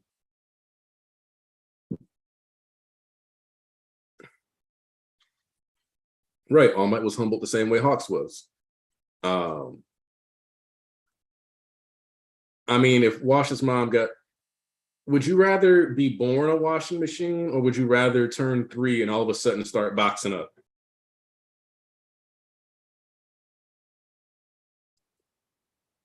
Because we still don't know if Wash is wearing a costume or not. That hasn't been fully addressed. And you're right. All Might finally got to see what Night Eye was feeling when Deku left. All I'm trying to do is protect you from this inevitable future of danger and harm that you will experience, that I experienced, that I do not want you to suffer. In Night Eye's case, it was a lot more literal because he got to literally see All Might's future. But because of that, All Might gets to look at the life that he's lived, the damage through his relationships, how he didn't get a proper goodbye and have a proper close to the relationship with Night Eye, and how he didn't see him for 5 years and then he shows up on his deathbed and Night Eye's like, damn, now you here? And I don't even think Night Eye said that to be mean. He was more like, oh, you're here now. And because of that, All Might gets to spend the rest of his life regretting how he didn't do what he needed to do because he put being a hero above every single thing. Also technically proving Shigaraki right in the sense that heroes hurt their families or the people closest to them and their quest to be a hero, which is the same thing Endeavor does. The fact that no one who this statement is said to is inherently exempt from it is one of the most fascinating details about this story. None of them have been exempt from that. At least none of the main characters. The only exception arguably is Bakugo, but I would say that he doesn't have a healthy relationship with his parents anyway, which leads to some whole other issues because we've yet to see his mom actively express concern for the stuff that has happened to him. And maybe we will see something like that. Like the closest we got to that was, oh, he doesn't like rain. Maybe we'll get some vulnerability, some understanding of that stuff later. Exactly, Spectral. Deku's mom is eternally worried, was ready to pull him out of UA. The upside to that scene for Deku was that he was willing to do something slightly differently. And he was showing you, I'm willing to leave UA to get this hero shit done and popping, which we also ultimately see play out in real time. Also worth noting that Ochako's and his dynamic is another thing that gets addressed every act beginning, from them having this mutual respect for saving each other established early to the romantic attraction being hinted at on Ochako's side, because we already saw Deku kind of like being a little dork and being shy around her, like when he was like, I just talked to a girl on the phone. And it's like, well, he didn't actually say anything, which I'm sure Thomas remembers, and that's one of his favorite scenes of Deku being a dork. But one of my favorite scenes. Hey, what are you talking about? A lot. You might actually enjoy like just going back and playing like the last 40 minutes of the podcast or something when you've got time. I have to do that a little later. But let me take some time off the soapbox because my throat is getting dry, getting tired. Mm-hmm. Well, since you're in the chat, let me hear what your thoughts have been on this chapter. And I don't think you were here last week either, so basically on what's been talked about lately. Well, I've been kind of busy the past few weeks, so normally I like to get on here, but I think last week I wasn't on here. I think I was on the week before at the end. But anyway, I have been enjoying the Shoji chapters. Nice bit of Shoji focus. I also the idea of discrimination in this world was always something that we had been wondering about for a long time, and so now right at the very end, it's being addressed. Whether or not you want to say maybe that could have been done earlier, whatnot, I think it has been handled pretty decently. I will say I do understand if you're thrown off by it, like if it's just something you're not really comfortable with, or you think it's a little too on the nose or whatnot. I think it's important to understand that this is a children's story at the end of the day. And even if it tackles a lot of really complicated issues and things that, like Horikoshi has said, he does write the manga with 5-year-old boys in mind. I was actually just looking at that note yesterday where he was like, I thought about this, and to the 5-year-olds, I'm sorry the story got so dark. In like volume 31, he says it. So yeah, that is a thing too. Yeah, so like it's just, I think it's less like oh, I'm going to do a deep dive on racism, more or less a general message about acceptance and the fact that you don't really have to forgive people. And that's something I think that people are kind of are being unfair about with shoji, are like, it's like just kind of this cheap message. And well, for me, the way I see it is he's not really telling them to stop being angry. He's just telling them, hey, stop doing shit like attacking a hospital, because this doesn't really help anybody. You just want to mess shit up because for the sake of it. And you kind of see that at the end there, where Spinner, even though he kind of riles them up again for a bit, he has nobody behind him right at like the final stretch, because Spinner himself kind of doesn't believe in him. And I think they all kind of know that, even if they're even if they're kind of lying to themselves. You compare this to Shigaraki, who was like really charismatic, really magnetic, and he has a bunch of allies behind him. And you have Spinner, who's kind of trying to do the same thing, but right at the very end, when he's right at his goal, he doesn't really have anybody behind him, because ultimately Spinner doesn't really have any goals or dreams of his own. He's really just trying to accomplish the dreams of Shigaraki. As like he repeats that message, like, oh, destroy everything and whatnot, and like a smoke state where he's not really cognizant. But this chapter, even after he says some like real generic stuff, is like, you can't forgive them, whatnot, and we have to do this. Nobody's behind him when it really counts, and that's because they all secretly know he does not believe in the cause. He's just there to get Kirigiri and just help Shigaraki. He's what I too really- brain melted to like really He's be like too- a cogent reaction. Yeah. Yeah, on top of that, it's like what I do enjoy about All For One's role in the story, and I think people do kind of miss this when talking about him, is he himself is sort of functionally a way of picking on each of the League of Villains, because each of them end up becoming victims of his. Like Shigaraki, obviously, like he claims to respect them, but you see when Tenko starts fighting back, he tries to force him in, because like there's no way he can pretend that Tomura is secretly going to like what he's doing to him. And he knows that him fighting back is like is him actively resisting. So he tries to keep him in place, like just will continue to harm a little boy no matter how much it's evidently wrong. Dabi wouldn't have become Dabi without him, and Spinner here as well.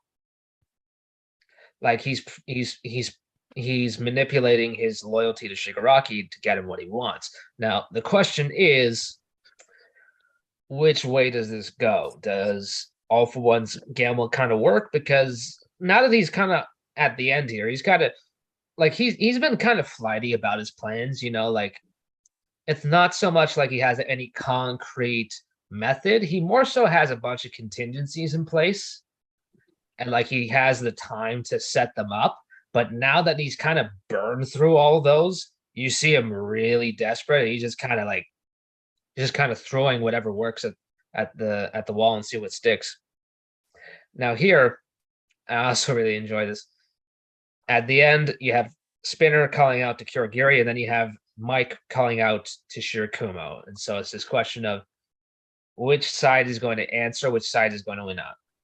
And I think for the purpose of just doing a proper conclusion, I think at first Kurogiri is going to be the one who responds and warps all the villains back to the same location, and you have one big final push.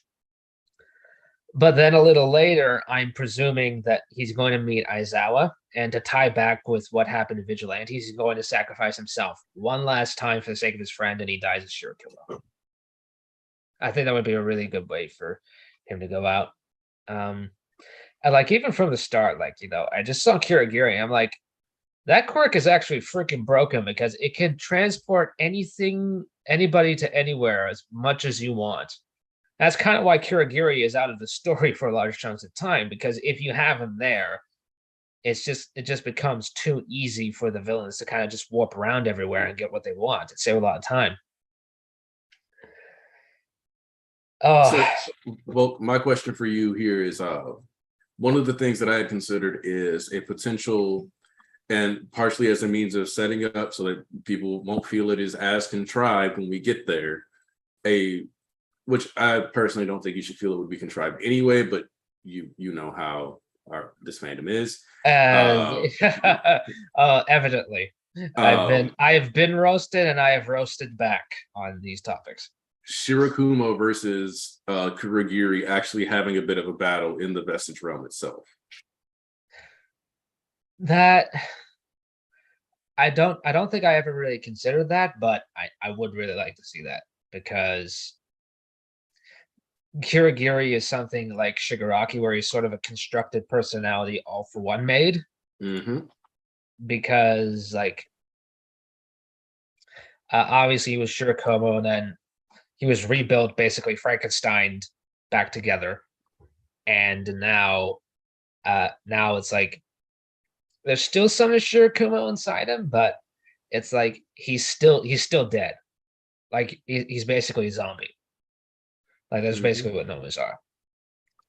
Which kind of puts a different context on Shigaraki's transformations and body evolution, because he's basically like a giant Resident Evil monster now. Yeah. And because that is kind of what he is. He kind of is sort of more than alive, right? But anyway, as for Kurogiri, I would like to see that. I think that's very possible. But like I said, I think Kurogiri has to win first for us to really get the league all together in one place, because the way things seem to be operating is like they divide and conquer, but Dabi still has to face Endeavor. There's no way that doesn't happen. Toga versus Ochako, we have not seen that in like 25 chapters. I wonder what's going on there. Yeah, let me pull up the chapter count for you on that one, just because that is a discussion, that is a topic that's been kind of hidden from us, and we know it has to be hidden for a reason. Oh, dude, I'm actually speculating that like at least a lead into the final battle is actually might be Shigaraki and Toga teaming up against Deku and Araka. Because I was kind of in the camp, I kind of figured that after this first round with them, we would kind of come back to this. And actually, you were almost exactly right. It's been 24 chapters. Because chapter 348 is the go now as Deku's leaving. So yeah. I definitely am, which also means that it's only been like 2 to 2.5 volumes since we've seen them. But that means that when the anime comes out, which holy shit, we haven't even talked about the anime yet. That's going to be like 6 episodes apart, 7 episodes apart. So it's kind of, and we know that Hori is writing this stuff with the anime in mind.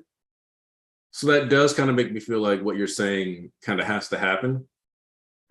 And if that's the case, then that means we're kind of setting up for either like a mid-seasonal, like a mid-core, or a little bit towards the end of the first core, where we'll like, get a battlefield shift massively. Yeah. I'm this final arc is looking to be, it's definitely gonna be longer than Overhaul. Yeah. I think it has to be much longer than POW. I think we have minimum like 30 chapters or so left.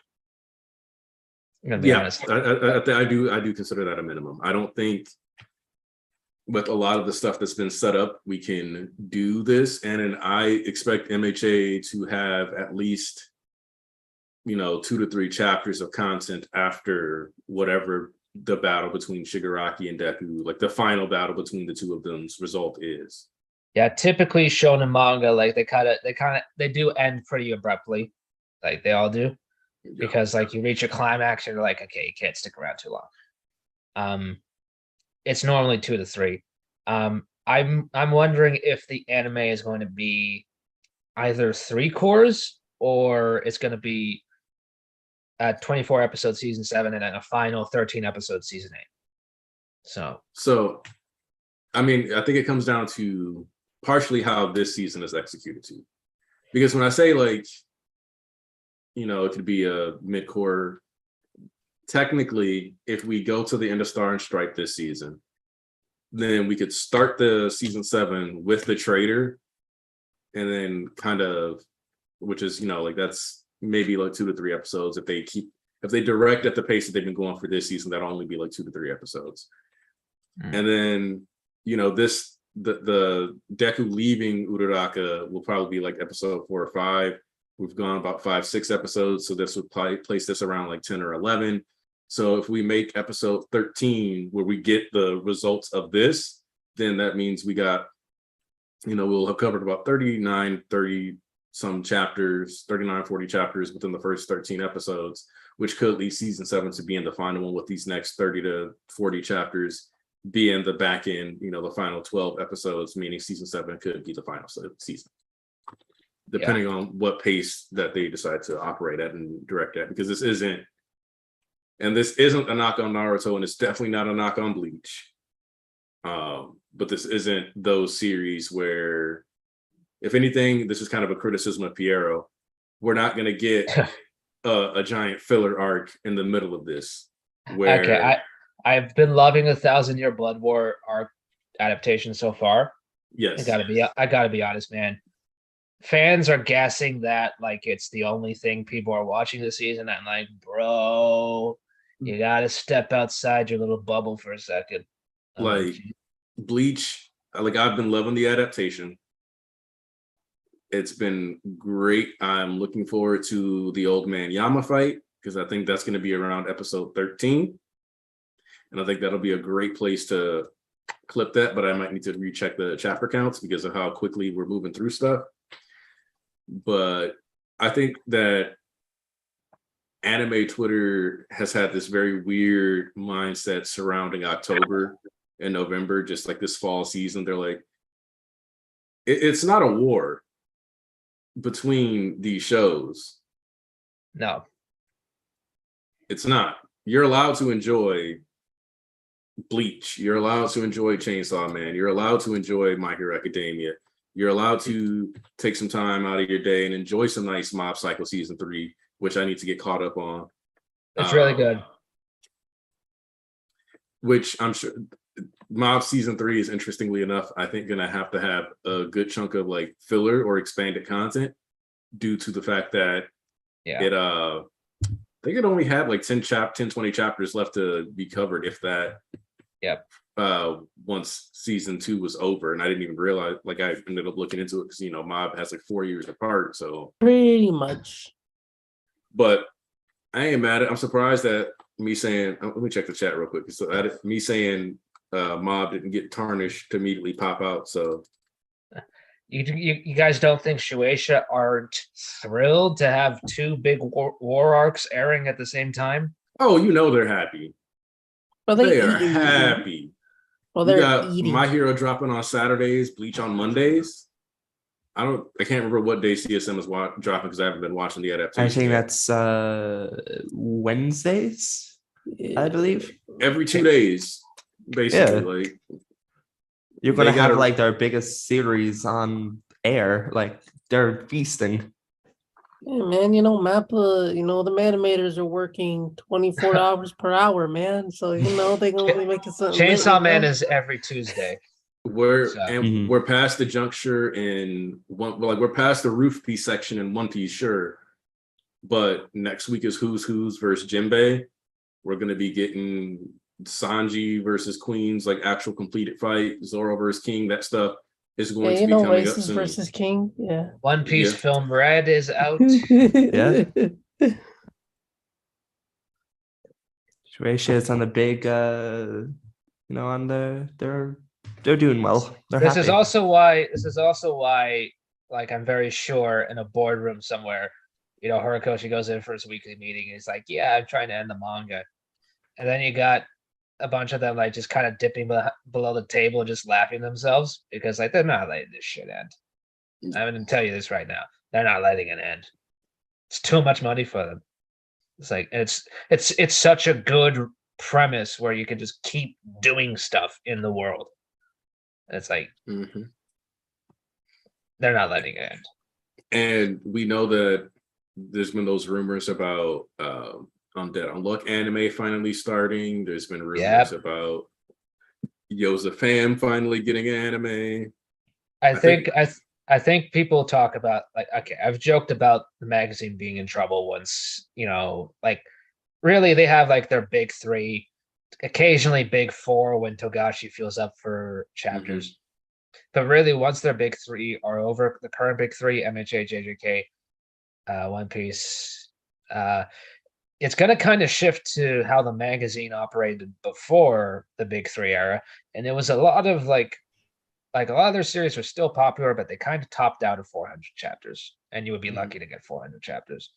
You're not seeing 600, 700, 1,000+ chapter epics. You're not getting that for a while. Like, that's pretty much it. They've kind of topped that. They've kind of tapped the well on that for a long time, because the tricky thing is you can only do that with a select amount of franchises. And the public consciousness when it comes to long running series, it's kind of like a video game console or a computer. You only have so much space before people just start tuning out, right? So like I have a question. Isn't Hajime no Ippo still gone? Yep. Hajime no Ippo is the exception. Not Bro, I don't even know where that story is now. Like, bro, it's just boxing. It's just boxing. Bro should be on like his 10th title defense at this point. If he's still in the amateurs, dog. But if he's still only contending, you know what's crazy? If they made a boxing anime, like if they wanted to be real, 90% of it would just be contract negotiations, and then you get like the fight after. Okay, just 90 episodes of contract. Go-Go 13's author. Go-Go 13's author died, and he basically just set it up so like authors could take over and be like, that story was inherently written like that from jump too. Like, like there are different types of episodic series, like there are some that are like pure episodic, you don't really need to tune in. And there are some that are like kind of like they have an overarching plot, but you're kind of meant to enjoy each part on its own. Why do you think JoJo is as long as it is? Is every part is a new story. It's basically its own manga. Yeah, it might have some tie-ins to previous stories and arcs, but ultimately it's its own thing every time. Like it just happens to use the same family. But part 4 is very loosely connected to parts 1 through 3. Yeah, parts 1 through 3 are oddly enough like sort of the prologue story. I mean, part 1 and 2 really. Part 3 is when you get to like kind of the more symbolic stuff, like Dio and everything. And by the way, Jonathan might have died, but yeah, Jonathan might. A spoiler alert: Jonathan dies in like part 1, but back in like 1988. The point to that is that he lives on through his descendants. So like you're kind of reading about the same character in a strange way. The JoJo birthmark. Why do you think that's a thing? You're reading about the same character, just kind of in different versions and different lives. Basically, it's like a reincarnation. Yeah. Which is why I'm really looking forward to part 9. Bro, I've been looking at. I haven't read the manga yet. I've seen the anime up till part 5. But I'm really interested to see what he does for part 9. I need to just cave and like either watch the rest of part 6 or find some time to read it. I look, it just didn't. It's not crazy. You don't like it that much.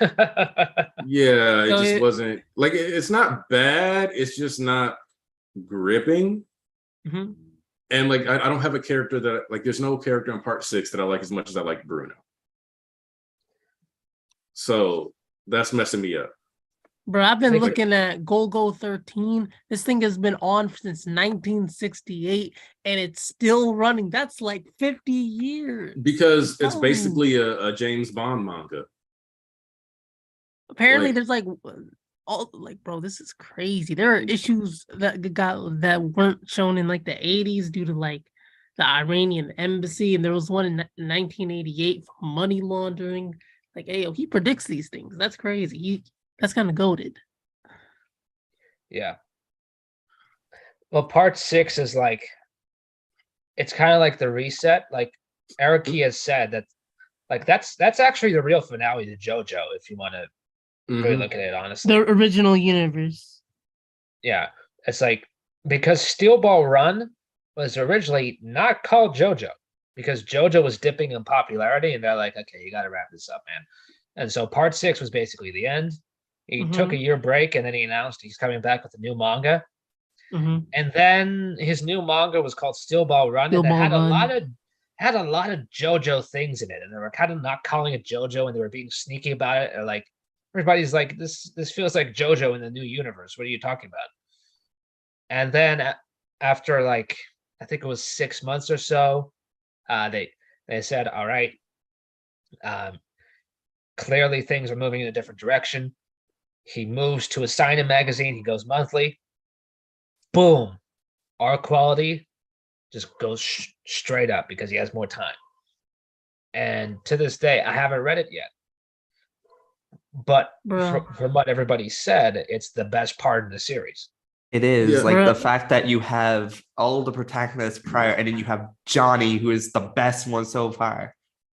Like his writing quality shot up through the roof. All I'm gonna say is I know the best part can't be part 8 because I read like the first 50 to 60 chapters of that, and yeah, it's not that good. I was not impressed. I was hurt. I've heard mixed things.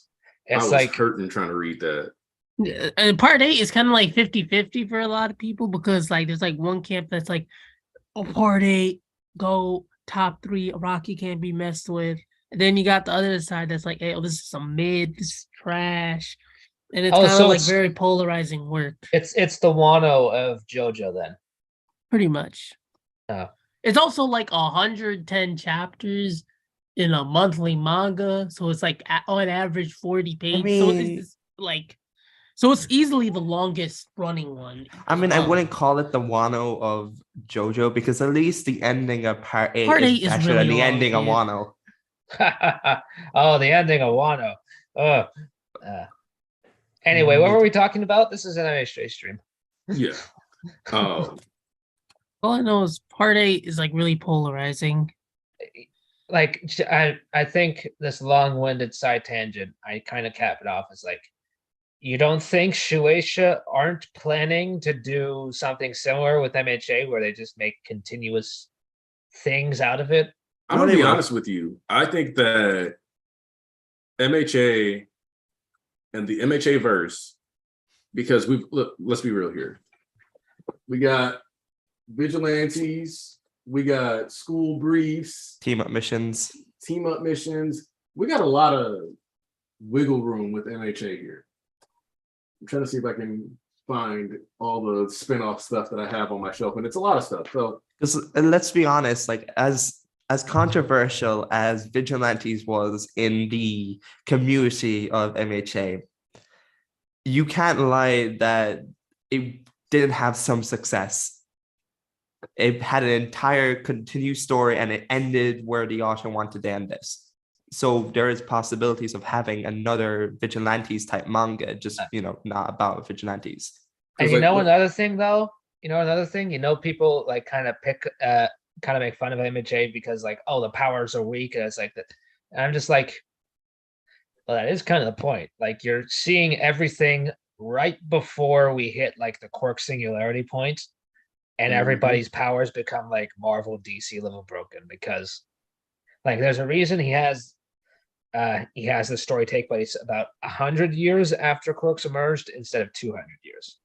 Because 200 years after Quarks emerged is when you get into like the X-Men type of weird reality bending stuff. And we're already kind of there with Deku Awakening, Gear Shift, Star and Stripe, that's self-explanatory. Eri. Look, man, if you don't think Eri's power is just gonna be entirely different when she's older, because remember, when like we've seen when kids were younger, their quirk was much weaker. Bakugo could only like make little firecrackers in his palms. And then you had Shigaraki, who was like, yeah, he had like the wave effect where he could spread it out, but the K itself wasn't as strong. Everybody he touched just turned into bloody chunks.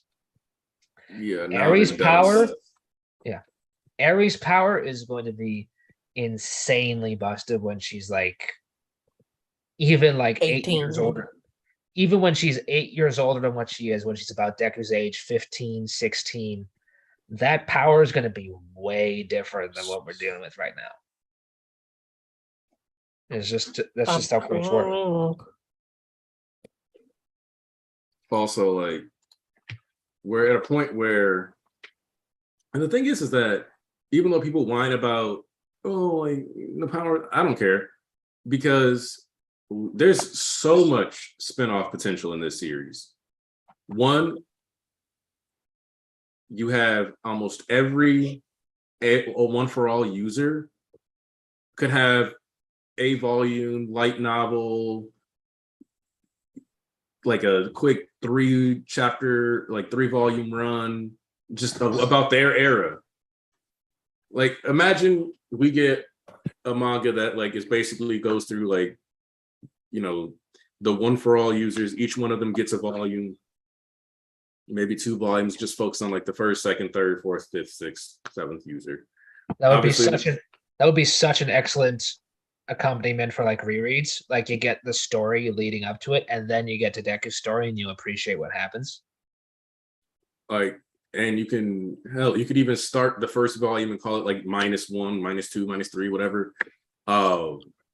If you want to go forward, you can watch Deku have to beat up 6 teenagers because, you know, he's 35 years old, his quirk is evolved, and some of them have some quite crazy powers.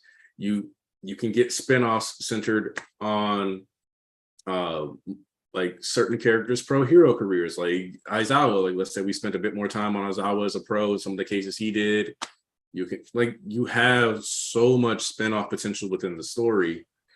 And the way I look at it is like School Briefs, Team Ups, and Vigilantes is kind of like a beta test for, can we expand the MHA verse, and can we make this a universe in which we get to spend a lot of time on it, make movies for it, and do this kinds of stuff, and give people consistent streams of content for revenue. Yeah. Like, the move for Shueisha is like, now that like the big era is kind of coming to a close, they've been very slowly setting up like their big tentpole IPs to kind of carry them through some of like the valleys in their circulation. You've seen this with Dragon Ball, Naruto.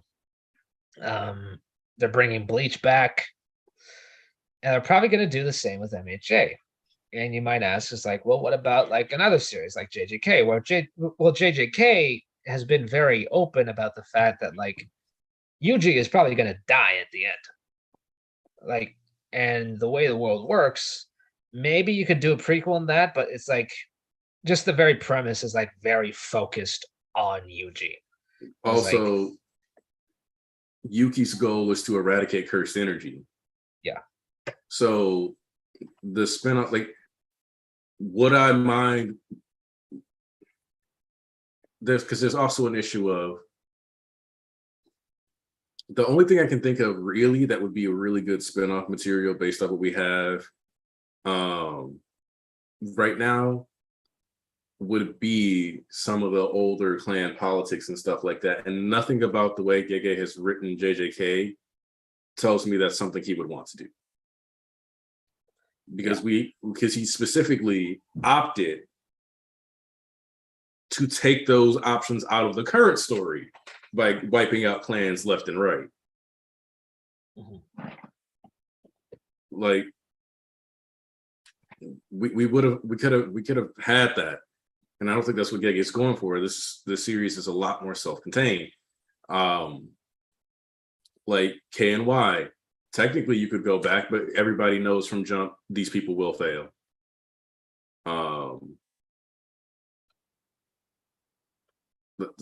So actually, now that I think about it, I think out of what's running in jump right now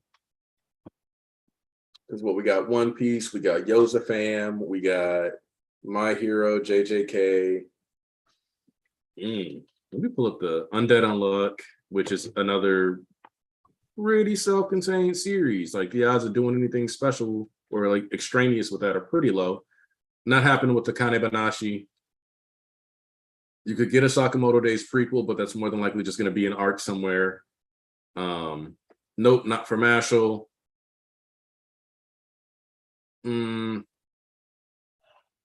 Black Clover has the potential, but I don't see it being utilized. Oh God. Black Clover, man. The disrespect on an F and thank you video. Still laughing about it. Nope to Chainsaw Man for spinoffs because Fujimoto wouldn't do that. He would just continue the dingy story and then do some other weird shit. Not that there's anything wrong with it because I like Fujimoto stories. I mean, you look at Fujimoto and he's just prioritizing either focusing on part 2 or doing different one shots like Goodnight Eri. Is it goodbye or goodnight? Goodbye, Eri. And it's like he wouldn't be down for that. And I said in the chat that I feel like KNY had spin-offs, but not enough. And because the world is so restrictive, like you can't go outside Japan. And the same with JJK. Well, I'm not going to say anything that's happening currently in it because just in case of spoilers. But that's as much as you can get because JJK's world is primarily Japan. And so, and that's another thing too, is that My Hero can just straight up hop over to the US and give us an All Might centered series back in the day. It doesn't have to be America. It can be UK. Like we've had quirks all over the world. You could focus on a new character in the UK or in Africa or in Iceland even. Like you can do a lot. Or in Ireland. British MHA. Like Burn the Witch for Bleach. Yeah.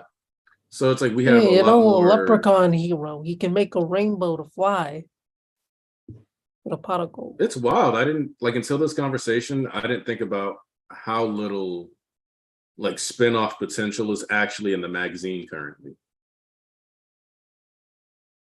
Yeah, like just by like the very nature of MHA's world, because like Horikoshi made it explicitly like his own version of Marvel DC Comics. Those worlds are evidently huge. They're huge, and they keep expanding, they keep changing, they keep retconning, yada yada yada. So just by modeling it off of that, he's kind of guaranteed longevity without really intending to.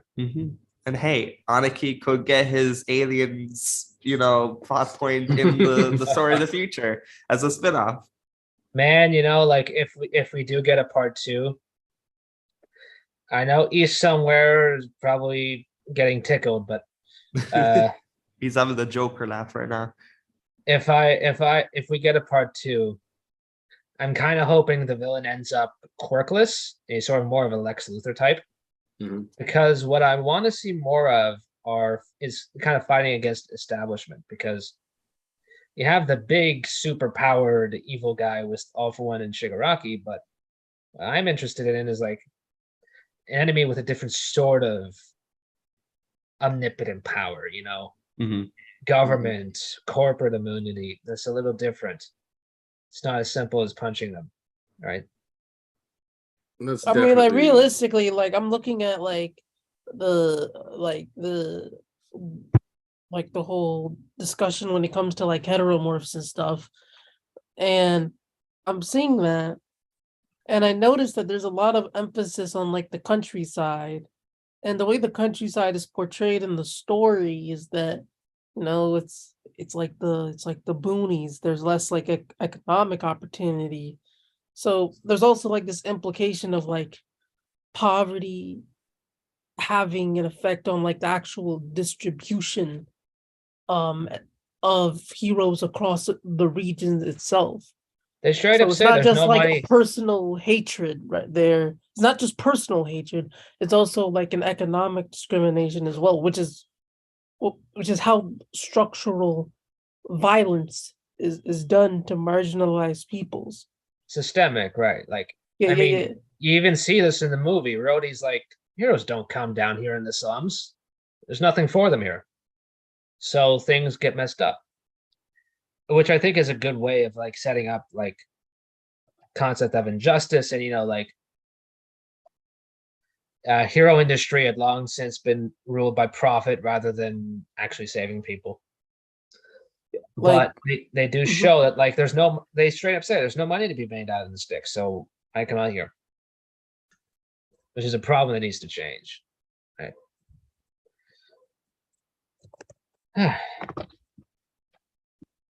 Sorry about that. Now you're fired.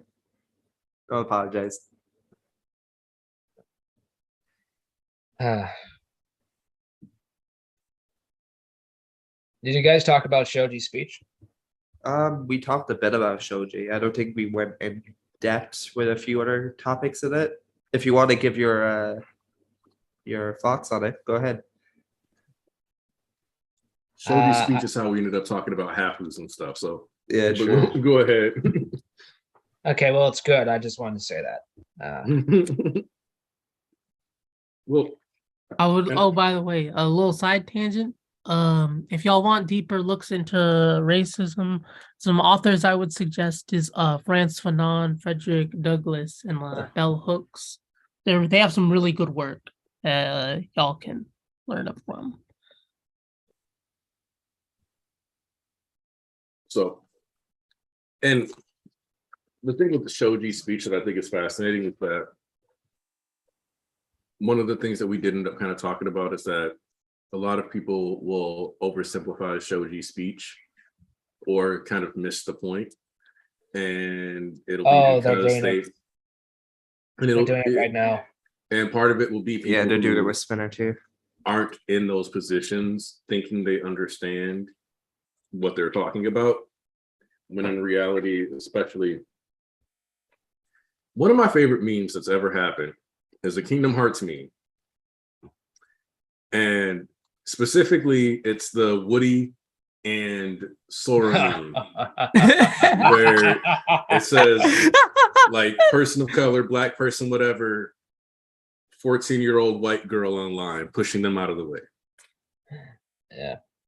And that's how I feel about a lot of the discourse that's happening around this topic right now. Partially because, one, it's a lot of folks speaking for other folks. But two, and this is one of the things that I talked about earlier, Volker, that you kind of missed, was a lot of these takes ignore heavily that this is being written from the Japanese angle of what's going on in society. And yes, there are similarities across multiple countries, but it is not written, even though it has a lot of relatability to US politics. Expecting a Japanese author to write the story from a US angle does not work, one. But two, objectively handing your enemy, willfully handing your enemy propaganda points is never a good thing. Ever. Man, it don't matter how bad the points are, just don't do it. Because there's always going to be somebody who's so like desperate and, who hasn't touched grass and all of that they'll believe it anyway. So don't give them that. Don't give them that opportunity. Right? You see this a lot in, for example, the midterms here. The Democratic Party is like so like on the defensive that they're just always giving out these new points, no matter how dumb they are, to the right. And that's how they're able to gather voters from swing states. So don't do that. It's so lame and counterproductive. Or another issue being that many people know how to pitch an idea, but they don't know how to argue for it. Yeah. And this is especially common. So one of the political issues that's being pitched right now by a guy in my state that's running for Senate is that Wisconsin? he wants to stop bail bonds. And the reason for that is because I don't know if you've seen this or heard this online, but if the penalty for a crime is a cash payout, then it's only illegal for the poor. So his point isn't that I want to let criminals just be in the streets. It's that by setting these bail bonds and these cash bailouts, what ends up happening is Jerome and Tyler do the same crime, but Jerome does way more time because Tyler's mom is working at the bank and his dad is an attorney, so they have the extra money to just drop $5,000 to get him out same day. Now, how it's being spun on the right side is just he wants to let a bunch of criminals out in the street. But in reality, it's he wants to hold rich kids accountable too, instead of just making this a thing that disproportionately impacts poor communities. And the thing is, is that a lot of it also, when it comes the discussion of specifically policies that are disproportionately poor, the right also use tactics of racial agitation. So like when they bring up this idea, it's not often with like in reality, yes, it is about also keeping rich kids accountable. But the moment Fox News puts on like a non like white face onto like their like little like board while they're talking about bail bonds, suddenly the rural like white voter base are like, no, they want to put all of them like and like have them commit crime and stuff like that. Yep. So it's a mix of like fighting against like class solidarity and using racial agitation. It's literally just the Southern strategy that Barry Goldwater coined. And it goes right back to why I brought up the hierarchy of Hahoos and why Rocklock specifically being the person that they're talking to makes sense when you understand the way people have gone out of their way to have whoever is getting pushed down the ladder be mad at somebody further down the ladder. I remember like, and what's funny is that it creates such a weird like cognitive dissonance where people don't even realize how hypocritical they're being. Because I used to be friends with this girl named Deirdre. Well, not like we were acquaintances. And her mom was Dodie. Dodie is a staunch Republican that views everybody as who's like gets welfare or food stamps or whatever as lazy, jobless, and trying to exploit the system.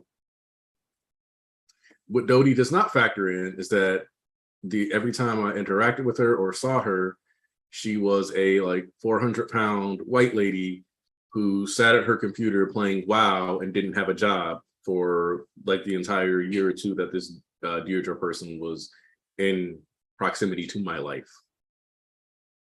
Meaning everything she hated and decided that the minorities are doing is what she was living at the time that I knew her. And it was funny that I didn't know about her political stances back then. And I didn't find out until later when I ran into when one of my buddies from work ended up being married to one of her cousins. So a lot of times it's not even people being,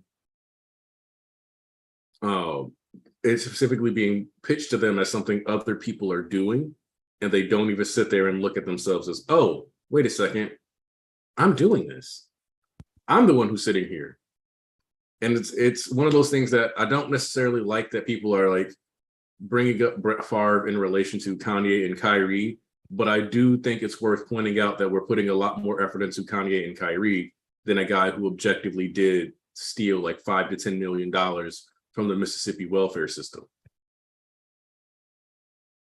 Because he's a white man. And then he tried to use like prison labor to like build, I think, like a locker room out of it.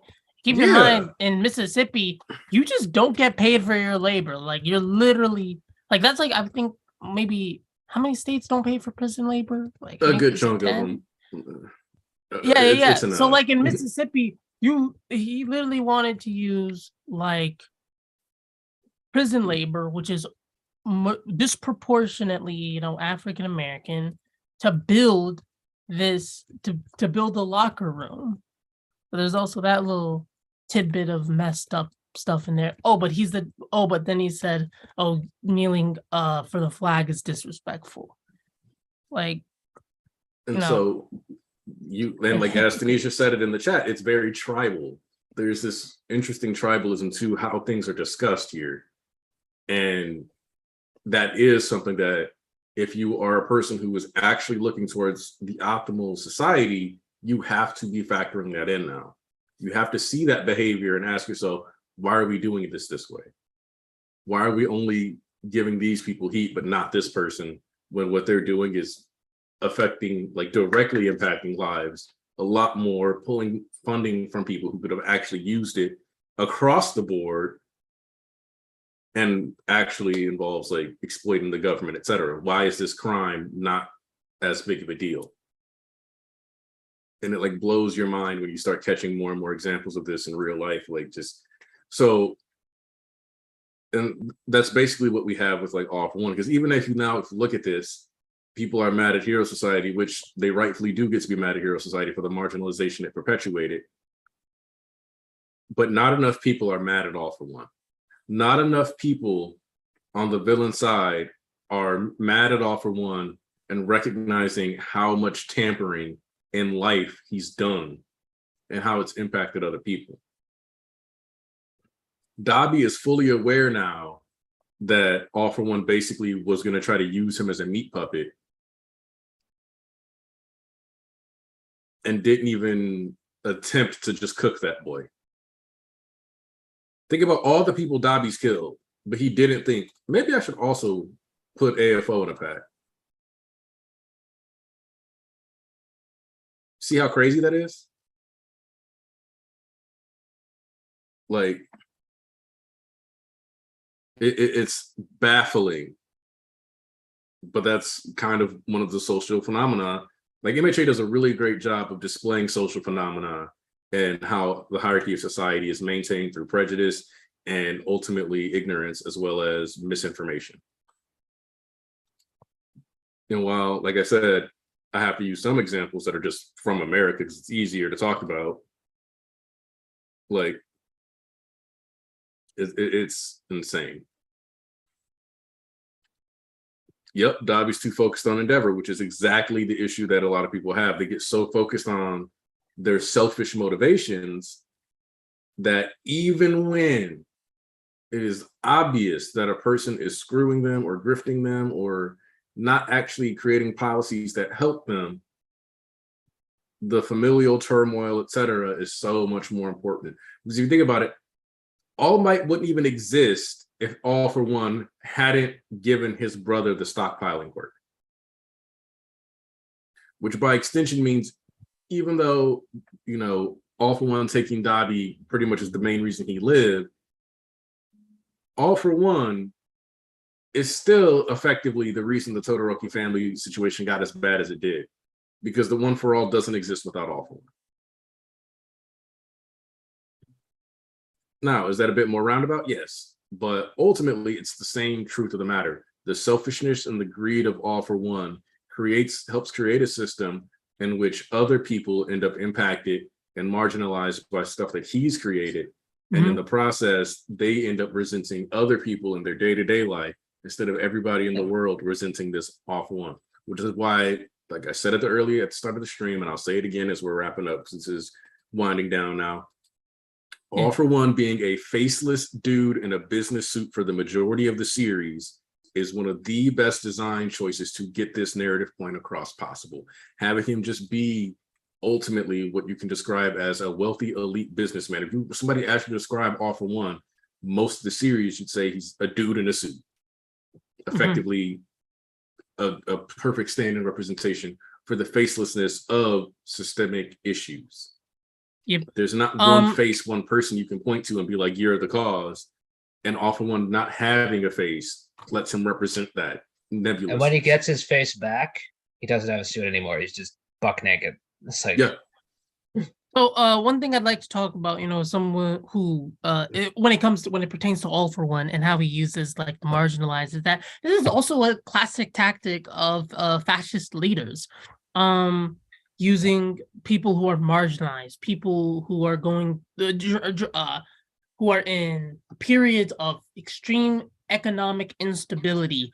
They use that feeling of powerlessness, and rather than actually focusing on the actual problem, the economic inequality, the the way resources are actually distributed among the populace, they try to like scapegoat. And like that's the thing, like using like if we go with this interpretation of like All for One as this like rich capital owner, he's essentially just doing what every other capitalist owner has done. He uses like racial agitation to prevent solidarity, and that's just a tactic of fascists. That's what they've historically done. Because fascism is a philosophy of control. Just you know what control, I've that's it. realized? You know what I've realized over the past few weeks? All for One is like a better realized version of Voldemort from Harry Potter, because Voldemort similarly kind of preys on systemic issues, and he's sort of like somebody you can just imprint all these fascist evils on, because and he ties himself irrevocably to the hero, like intrinsically tied to him through his own arrogance and whatnot, weakness. But the difference in Harry Potter is they don't really get around to solving those issues. It just kind of like becomes the Horcrux hunt, and then Voldemort dies, and then that's it. Yeah. In MHA, they draw explicit attention to these issues and make it very clear, no, we are going to slowly fix these to the best of our ability. Well, Instead of just like Harry Potter, they're literally just like, oh, we have slaves, but it's like, that's the way it is. That's the way it is. You're weird for wanting to change that. Well, I think the thing with that's a phase Potter, Hermione went through. She grows out of it. Don't worry. It's like it's weird. That is true. It is. I'd like to elaborate a bit, and I think when it comes to Harry Potter, I think one of like that issue you pointed out, I think that's ultimately a problem of her like neoliberal like approach to writing these issues, because under neoliberalism there isn't really good or bad. There's good or bad sides. So slavery, if the good guys do it, is good. For example, in the context of the mid 2000s, very neoliberal U.S. Political environment, right? The invasion of, I think, was it Iran or Iraq? A lot of our conflicts in the Middle East, because it was our side, it was good. Meanwhile, on the same side, we would criticize, like Russia and like Saudi Arabia for like their treatments. Like, for example, like Saudi Arabia's treatment of women, or Putin later invading Crimea and all that stuff. But under neoliberalism, because our side was doing it, it was good. Imperialism becomes good. Slavery becomes good. There isn't no actual, because their morality isn't that bad, because it's basically people having the philosophy that nothing is inherently bad, it's how it's utilized. Yep. And that's an extremely dangerous belief system, actually. Yep. Because one, it's obvious, it's one of those things that people do. It's also extremely common, ultimately. Like the amount of people who will tell you violence is inherently bad, but will also be like, it's like you'll have people like, oh, like this violence is it's so terrible, and then they're like, structural violence is accepted, but mob violence and individual violence is condemned. And it's like, oh, so what you really mean is non-state sponsored violence is bad. Yep. And it's like, it's a strange take to have to like point out to people, but it's also similarly enough, like the other side of that is everybody should be a pacifist. Everybody should be pacifist. And it's like, well, then why should people who aren't pacifist, or why are they going to ever do anything that you want them to do if there's literally no threat of anything bad happening to them? You're expecting people who have already shown you they aren't going to do these things out of the kindness of their heart to do them out of the kindness of your heart because you pointed out to them. It's the capitalism irony where people will say, we don't need any government legislation over capitalists or businesses because of free market. Because of the free market will regulate itself and it'll do these things and it'll make sure that companies who do bad things don't end up lasting. And the simple answer to that and rebuttal is we wouldn't have ended up making these laws if that were true. Mm-hmm. The free market is how you got slavery. And people will say, oh, that's not the free market. That's not capital. I was like, no, but it is. Because the slavery is the logical extension of capitalism, because capitalism is about saving as much money as possible. Yep. So if you can conscript people to make your product and not pay them to do so, you will. It's why so many that's why when people say, oh, these people cause manufacturing. No, they didn't cause manufacturing jobs to leave. Manufacturing jobs left because they couldn't give their CEO 20, 30, 40, 50, 60 million extra a year while having a factory in the US, because the US was going to say, no, you cannot pay somebody what amounts to $2 a whole day. That's why there's a bunch of factory jobs in India. That's why there's a bunch of factory jobs in China, because you can get away with paying substantially less due to the way the currency works, depending on what region you're in, etc. Like Northern India has tons of factories. That's why that is happening. It got nothing to do with whether or not politicians. No, it's about, well, I want to make a bunch of money and I don't want to pay people well. To the extent that if you do enough digging, you'll find that like these places will actually set up a factory in like a very small village. This leads to basically everybody in the village having a job, getting employed, making still somewhat better money than they might have made if they were just still a farmer. Their quality of life goes up, and as they get smarter and become more familiar with the money and realize how much they're sending, or possibly get a hold of like cell phones, etc., they start realizing, no, we can get more. We sell a lot of this. We deserve more. We're making all this stuff. And then they close that factory, move over, 50, 60 miles, open up a new village, start all over. And that's how they get around the fact that like ultimately people are like, well, can I get a raise? Can I start making more money so I can do this? Can I get more money so I can do that? So that I can start my own loom and textile place or whatever.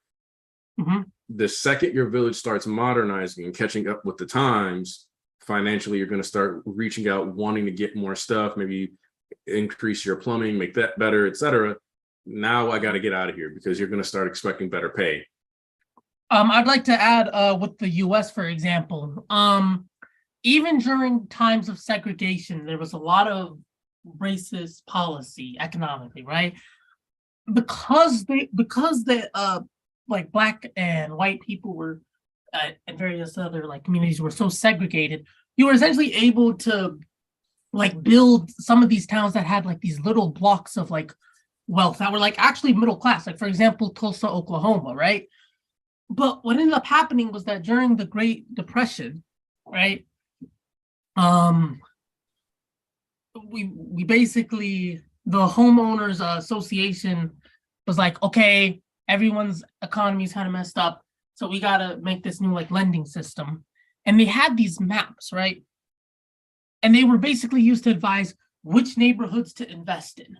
The number one characteristic that they often cited as the low investment is the percentage of the Black population in that neighborhood. Mm-hmm. Those were colored red.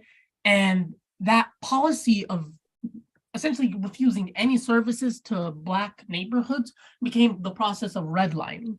And it screwed us over. It started in the 30s and it ended formally in the 70s, but it has devastating consequences even to this day. So that's one of the main ways the US used like structural violence through the economy. Mm-hmm.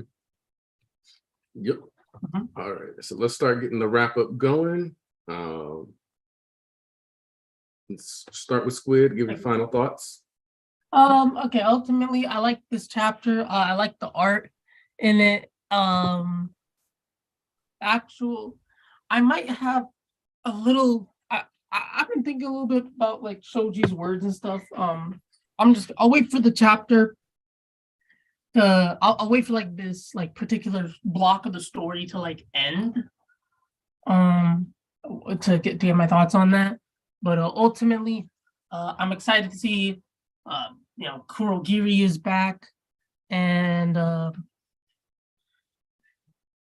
ultimately, this is a good chapter. I'll say it's like a 7 or 8 out of 10. And All right. I'm done. Turner, she's still here? Nope, Turner's left. All right, Thomas, final thoughts? Hello there. Sorry about the background if you could hear that. My It's all Blue good. Yeti mic is picking that up for some reason. Anyway, I enjoyed the chapter. I want to wait until we get the next chapter to give like an overall like a rating, because I feel like this is like one continuation, like 2 chapters to now. It's good. I've seen a lot of people overreact to the events in the chapters, going so far to call Horikoshi a racist. He's not. I also feel like a lot of people are relying on the leaks and the words of who they follow and their friends to give their own opinions on that. It's not the way to go about this, especially since it's such a sensitive topic. And I know Hori definitely can tell it is. That's why he's handling it with care. The chapter is great. The episode was great too. I I enjoyed it. I really like how they handled the black whip swinging scenes. I love the dialogue between Deku and Bakugo. Deku's expressive reactions were handled beautifully there. I'd say this week for MHA were fantastic. I'm sad that we're on a break. Before you take your take a chance to breathe, just to relax. The same with Black Clover, and I think another manga in Shonen Jump is also on break. So Shonen Jump will have to rely on JJK and One Piece, I believe. But yeah, that's it. That's all I wanted to say. All right, and Volk? I enjoyed this chapter. I thought the whole little page sequence of like, Shoji's speech was good, and then, then when the army saw the hospital staff sort of standing in front of, like the inpatient ward, and they sort of realized what they were doing, and they stopped. It's a really good balance of like, of personal triumph, of triumph for the heroes, but also you do strangely feel sorry for Spinner, even though what he's about to do is absolutely terrible. Like he's gonna spring free Kurogiri so he can basically have All For One take over the world. But we'll see. It's more like this was more like a follow-up to the last chapter, and then of course we got to the part we all knew was coming. Like Spinner got to Kurogiri. So the question is, does Kurogiri answer, or is Shirakumo going to resist enough? Man, and I love the anime this week. I thought it was a great episode. They've really been knocking it out of the park. And I mentioned this, I think, a couple of weeks before. The way, like, we know he likes to sync things up with the show. I am still thinking that Shigaraki is going to be freed about the time he ends up enslaved in the series, and like, I guess a month from now, that'll be the episode that airs. So maybe a month or 2 from now, that'll happen to Shigaraki. So I'm hoping that's what happens. Either way, it's just surreal to be at the end, And yeah, I would have liked this heteromorph plotline to come up more directly a little earlier, sure, but I still think it's handled well. And I still think that, when there is an inevitable continuation of some sort, whatever it is, you can bring this type of stuff up still. Yeah, really nice chapter. Nice message. All right. Yeah. All right, thanks to everybody that came through. Tarnish, shout out to you since you had to go. Thomas Bolt, we're glad to have you on this week. I don't know if we'll be doing something next week or not, so I'll try to make sure you guys know before next Sunday rolls around, just because people did seem to like the last stream that we did that was just us kind of talking about random manga and then everything else going on in Jump at the time, so we can have some One Piece talk, because I'm sure, Volk, you did you read this week's chapter? For Hunter x Hunter? For One Piece. For One Piece, I've read it. Yeah. So I feel like that's something we can have a bit of a discussion on. JJK to Hunter x Hunter. I'm going to go back and reread more Succession War at some point, but I'm also shopping some other stuff. So we'll see what we can do. Might be a little later. JJK feels very close to like final battle. I don't think he can put it off any longer. Like, yeah, no, that does feel like we're getting closer and closer, faster and faster. So yeah, just gonna thank everybody who came through in the chat. All of our regulars, Tunisia, Spectral, Alves, and also Alves. You got to remember, I've read 1,000-Year Blood War at least 2 to 3 times. Love it. Actually, I should be going to see Film Red this Wednesday, so maybe we'll talk about that too. Yeah, I'm doing it on Thursday as well. So